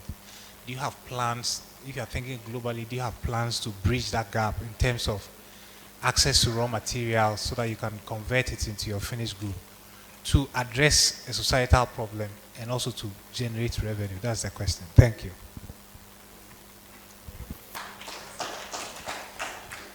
Thank you for the question. I love the first question. In fact, the whole inspiration came from the north. I happen to marry from the north. So when I was going there and I saw the tongues of charcoal on the road, I got scared. So that got me the whole inspiration. It was from the north. Because we know from at this particular moment, the north is getting dry already. So that was when I decided that, how about the waste in town? So currently, Living Fire is not only restricted to coconut waste. Currently, I have successfully developed the palm kernel charcoal. I have done rice husk charcoal, and I have done sawdust. So I have done 4 different brands, and I am not going to run out of raw materials. Thank you.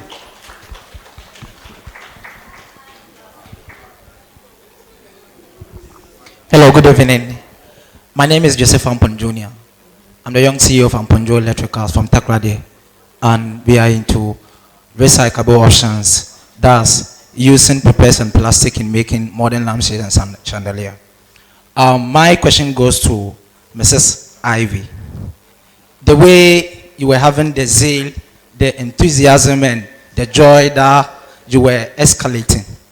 I want to ask you, what makes your chocolate so unique that induce or circumscribe joy to the soul?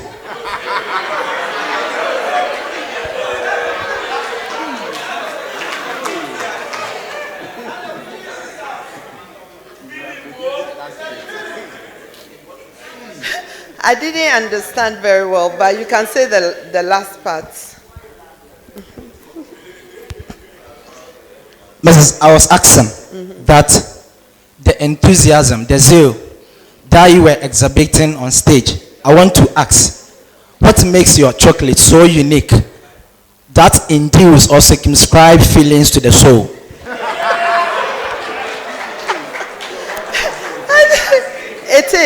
It is. In fact, the ingredients for the chocolate, it comes from dark chocolate paired with ginger and for some warm spices.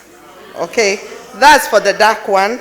And then the milk chocolate, it's infused with honey and mondia white for the sweetness and vitality. And then we have the bitter cola mixed with cloves for an earthy, intense aphrodisiac. And we also have the also some of the reason why I love this chocolate or chocolate by itself. There's health in it.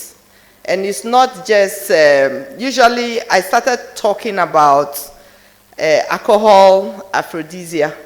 Then I told myself that what else can we do differently so that the health of human being is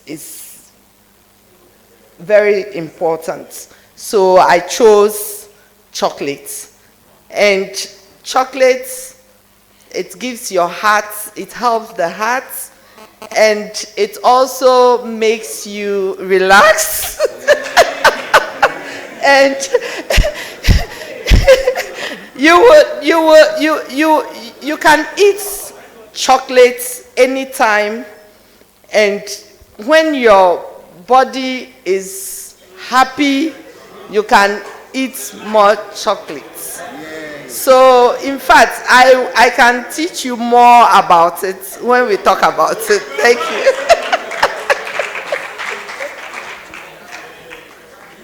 Okay. We can ask more questions, but we do need to keep it a little PG in here, guys. So just, do you guys know what PG means? Probably not. Like just a little tame, like there might be kids watching kind of thing. Okay.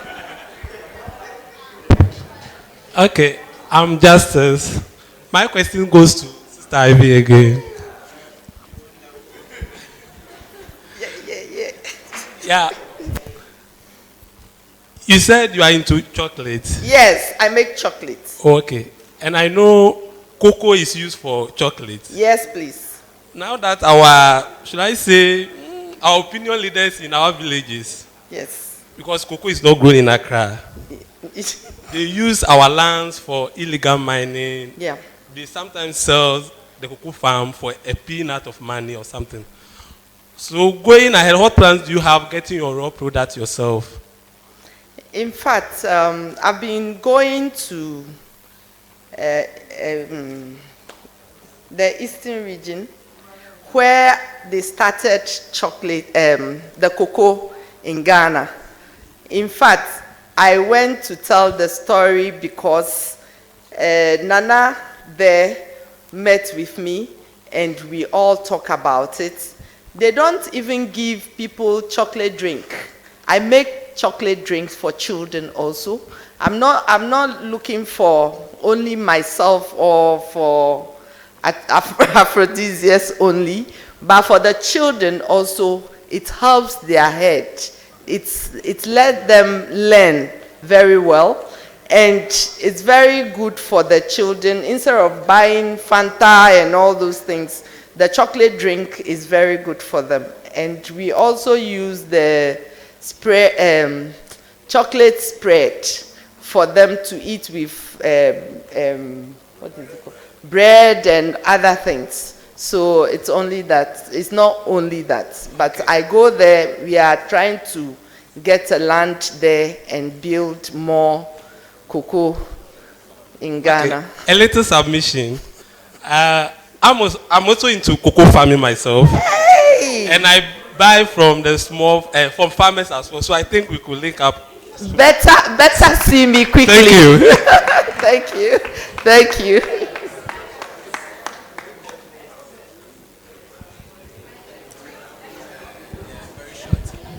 Please, to the lady, the woman's product.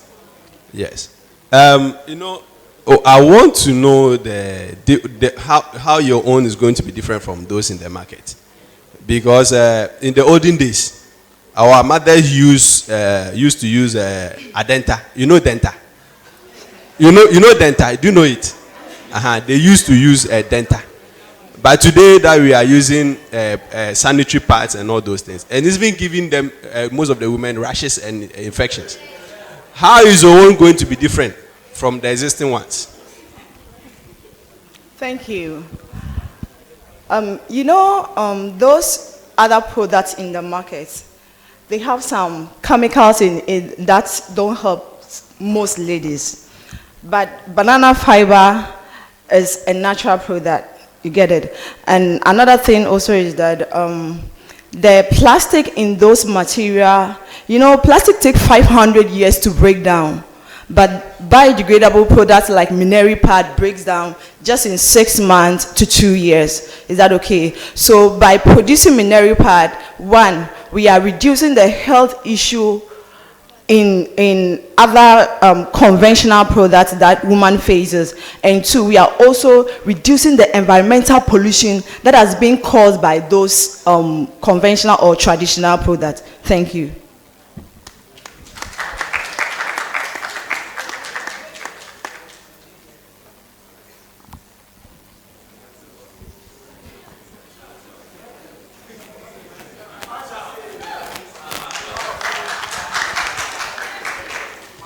Nice one. Please, my question goes to you. No, the second one, sir. Yes. I've forgotten your name. That's why I'm pointing on you. Yes. My first question is, it is not typically to you, but to everyone here. If you come and then you sit here, it seems you are out of the program, but we are not out. Because everything, or the mic is just at the corner. And it seems we are being left out, but we are still here. So tomorrow, if we are able to come, God willing, you will go and sit there. Yes. Now, please, in your submission, you said a steel can be kept for 1 year without spoiling, right? How possible is it? I want to know. Thank you. Okay, so thank you very much. This is not something strange. First of all, I'm a biochemist myself. I've done a lot of research, and there are modern technologies that have been developed that can do that. In fact, the 2 years is even understatement. The ideal shelf life is 18 months. It can last that without preservative and all ingredient natural. Yes. So that's why I said knowledge is power. If you have the knowledge and the technology, it's possible. Yes. It's something I've done, and it's undergoing trials, but it's very possible. So it's going to go for you. Most of the students, most of the singles, and most of the busy executives, they are going to be available for you. Thank you.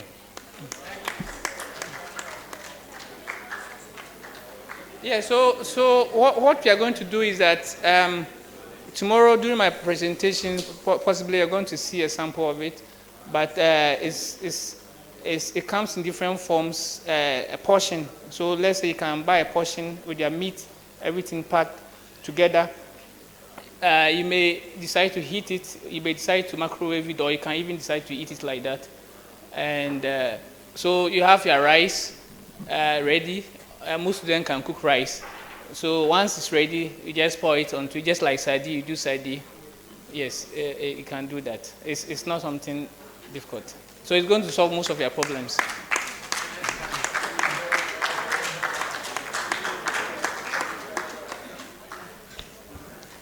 Okay. Okay, we'll take this one last question, and then Kingsley's coming up.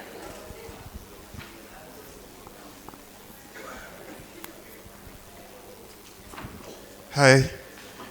Thank you very much. I'd like to go to this lady again. Sorry, I forgot it, that's why. There's someone asked you a question that the most sanitary part in the system which can be there for a long time and which is not good for our health.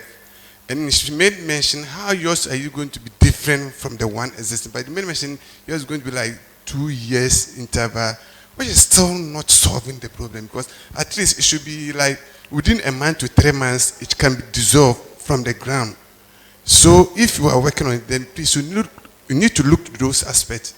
Because some people who have come out with a new technology that even a rubber can be dissolved within a few days. So if you are doing that, you need to find a way how, even if the person has finished using it, it can be disposed nicely within that short period, that it cannot cause any problem for the environment. All right, thank you.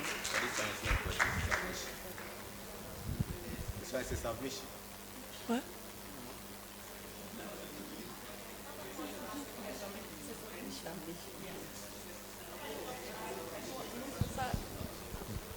Are you going to answer? Okay. Okay, just one sec. Did you want to respond to that at all, or? No, it was a submission. Okay. Yeah, so she said she Okay, wants a perfect. question from me. Please, is your product reusable or disposable? Sorry? Is your product reusable or disposable? It's disposable. It's disposable. Yes, please. Oh, okay. Because looking at now, Galamsey has spoiled most of our waters, you know? Oh, yes. Oh, yes. Oh, yes. Oh, is it not true? It's true. So an answer to his question. Okay. Like, this is my suggestion. Okay. So since it's going to, since you said yours takes 2 years before it's biodegradable. 6 months to 2 years. 6 months to Yes, 2 please. years. So let's say 2 years. Yes, please. Okay. Because other products. So can't you develop something that is reusable? Oh, we have reusable ones, but looking at our conditions now, to me, I don't think the reusable one is good. Because that's Because, what your you know- competitors are doing, and they are not actually. So if I buy from your competitor, okay, I don't have to go and litter, okay, or it doesn't become waste. I am Okay. able to reuse it. Oh. But for your product, it would still go as waste, and for the next, let's say, 2 years, it's going to be there. We have like just the normal part. No. It will not give you, because banana itself has a good component in them that is good for ladies. Do you get it? Yes. So even if we're hello, yes. After we finish everything, I'll dash you some to give it to either your girlfriend or your wife. Then you will come and testify and know that banana pad is quite better than other conventional products. Thank you. Thank you. Okay. Okay, Kingsley, where'd you go? Oh, do you want me to keep going? Okay, this is the actual last one.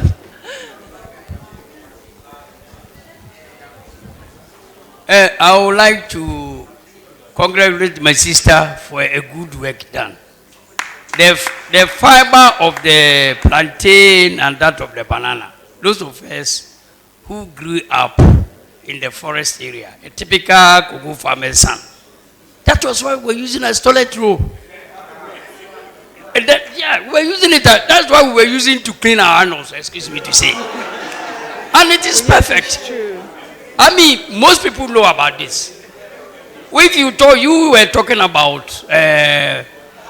disposal, and I tell you, This is completely an organic matter. I don't know the chemicals she's going to add, but her support is to make it more hygienic. And I will be encouraging my sister to go forward and develop pampers as well from it. Oh yes, it's true because you know, apart from banana, it's the same thing. For the sake of this project, that is why we are presenting the banana pad. But apart from the banana pad, we can use it to do so many things. Yes. Okay. POP, fiber, we can get it from it. We can even our hairs that. So you people should be looking forward to see Mineri hair very soon in the market. You get it? So we are not only limited to the ladies pad. There's so many things that we want to. Actually, we are called the bananas. Okay. It's like we want to take the banana and use every aspect of banana to create employment so that people will stop the galamsey. Thank you. Very good. And this is organic and very, very, very fast degradable. Congratulations and well done.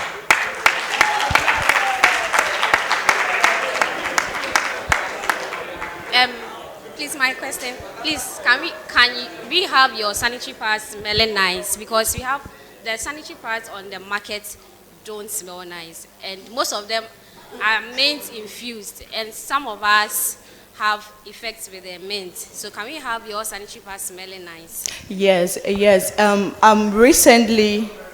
Recently I had opportunity to let me say experience one of them. Okay, I don't want to mention any product, but I told my team that look at this. This is what I've seen.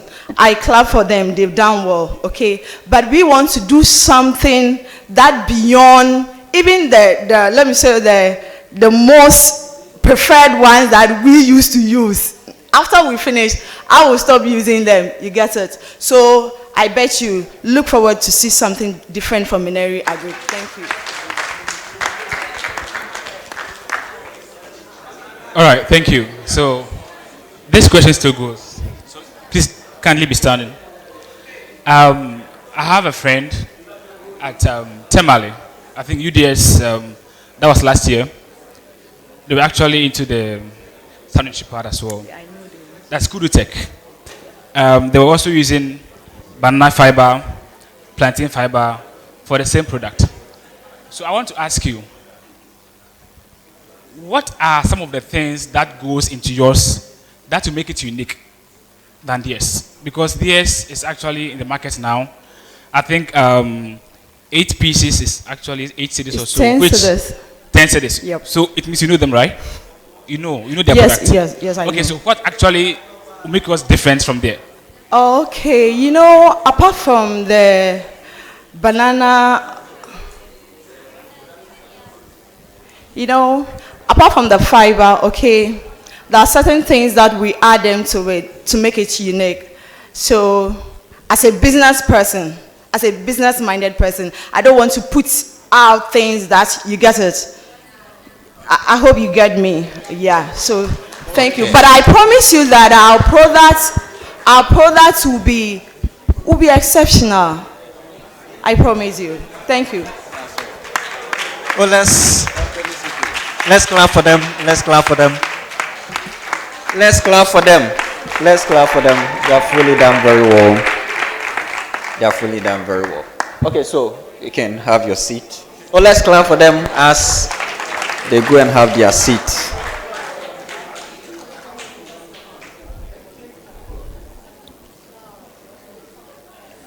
So this is to say that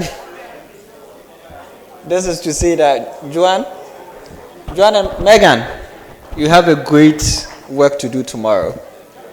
I know it's not going to be easy. It's not going to be an easy competition tomorrow. This is to say also that tomorrow, God willing, we are going to have our pitch competition. And we have great 15 ideas which they are all going to showcase to us. So the announcement, you'll be leaving pretty soon. So my announcement is I just want you to know the flow for tomorrow, how tomorrow's session is going to be. And we expect all of you to come in your numbers as well as you did today. So in the morning, as usual, we'll be starting very early. It's unfortunate we haven't been time conscious since we came. And tomorrow we have a lot of activities because tomorrow happens to be the final day. So I will plead with us all to come early. Let's come early. By 8, I'll be talking to those who will be serving us with the breakfast for it to be served early. So by 8, we are going to take our coffee break. By 9, the session has to begin because we have a lot to do tomorrow. So from 9 to 12 is going to be the pitch competition, of which we have great presenters. They are the finalists who will be showcasing, as I said earlier, to us. The main focus is not any huge amount which you should be expecting from us. I have to set the record straight. Ours is to provide you with great opportunities. And with the partnership of the government, we are pretty informed they will be connecting you to funding sources. So, as I stand here, I don't know when that will be done. But that's a very,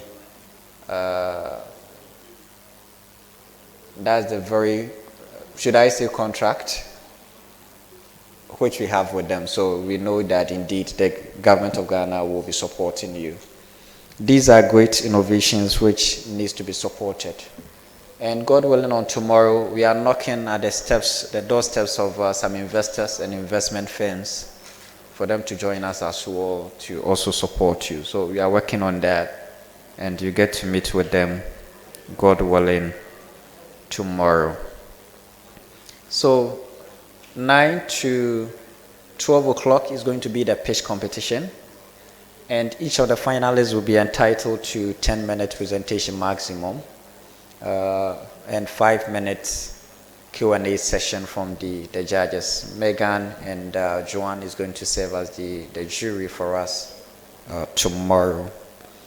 Your videos has already been shared with them, so they'll be delving into the nitty-gritties, the very details, and I know it's really going to be questionable as you present, and they will be assisting you work on your various businesses. In the afternoon, what we are going to have is a very interesting thing, and that one we call it Mentoring and Investment Cafe.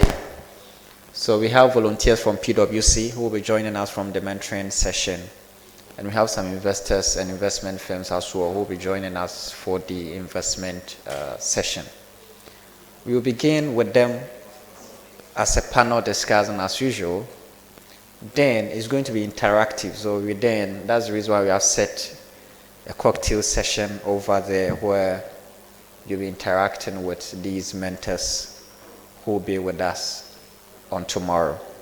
So that will be the afternoon session. So ours is to provide you with the resources, the avenues you need for you to succeed as an entrepreneur. So this is what you should be looking out for on tomorrow. You'll be wrapping up with a session in the evening. So evening is what we call those in the program this year will be graduated, so you'll be receiving your certificate as well. And the awardees from the morning pitch competition will be announced in the evening. Let me say that in the morning session for the pitch competition, you can come with your family, you can come with your team to support you. There are some people, as they see their wives, as they see their family members, that's what gingers them for them to perform better. So you are, yeah, girlfriend.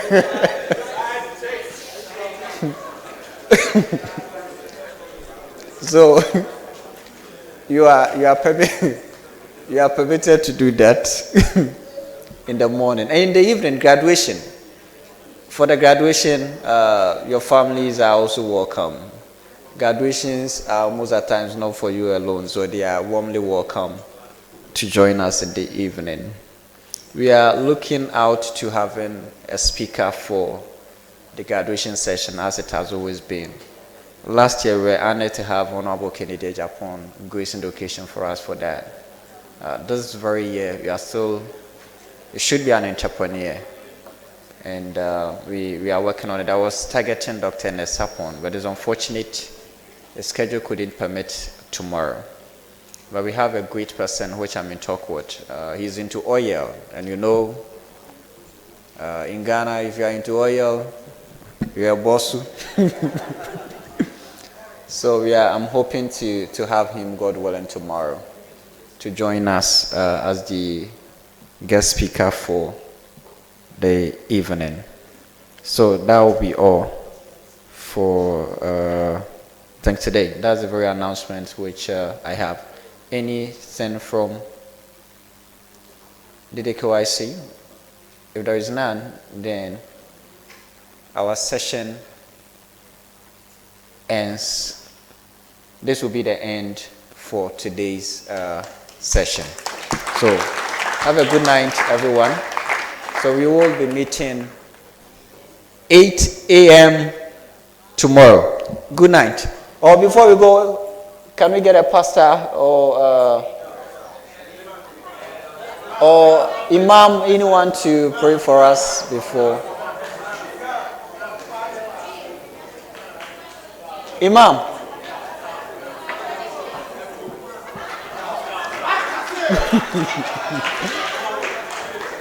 Are you sure you are in, Mom?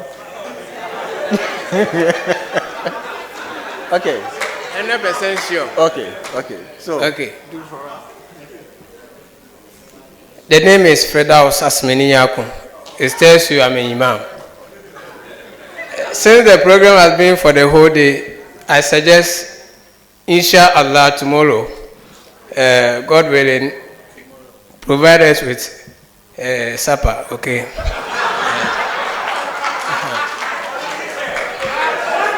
That's a humble suggestion, yes. Is it not true? Okay. Please, it's a due respect. Let's raise our hands and then pray.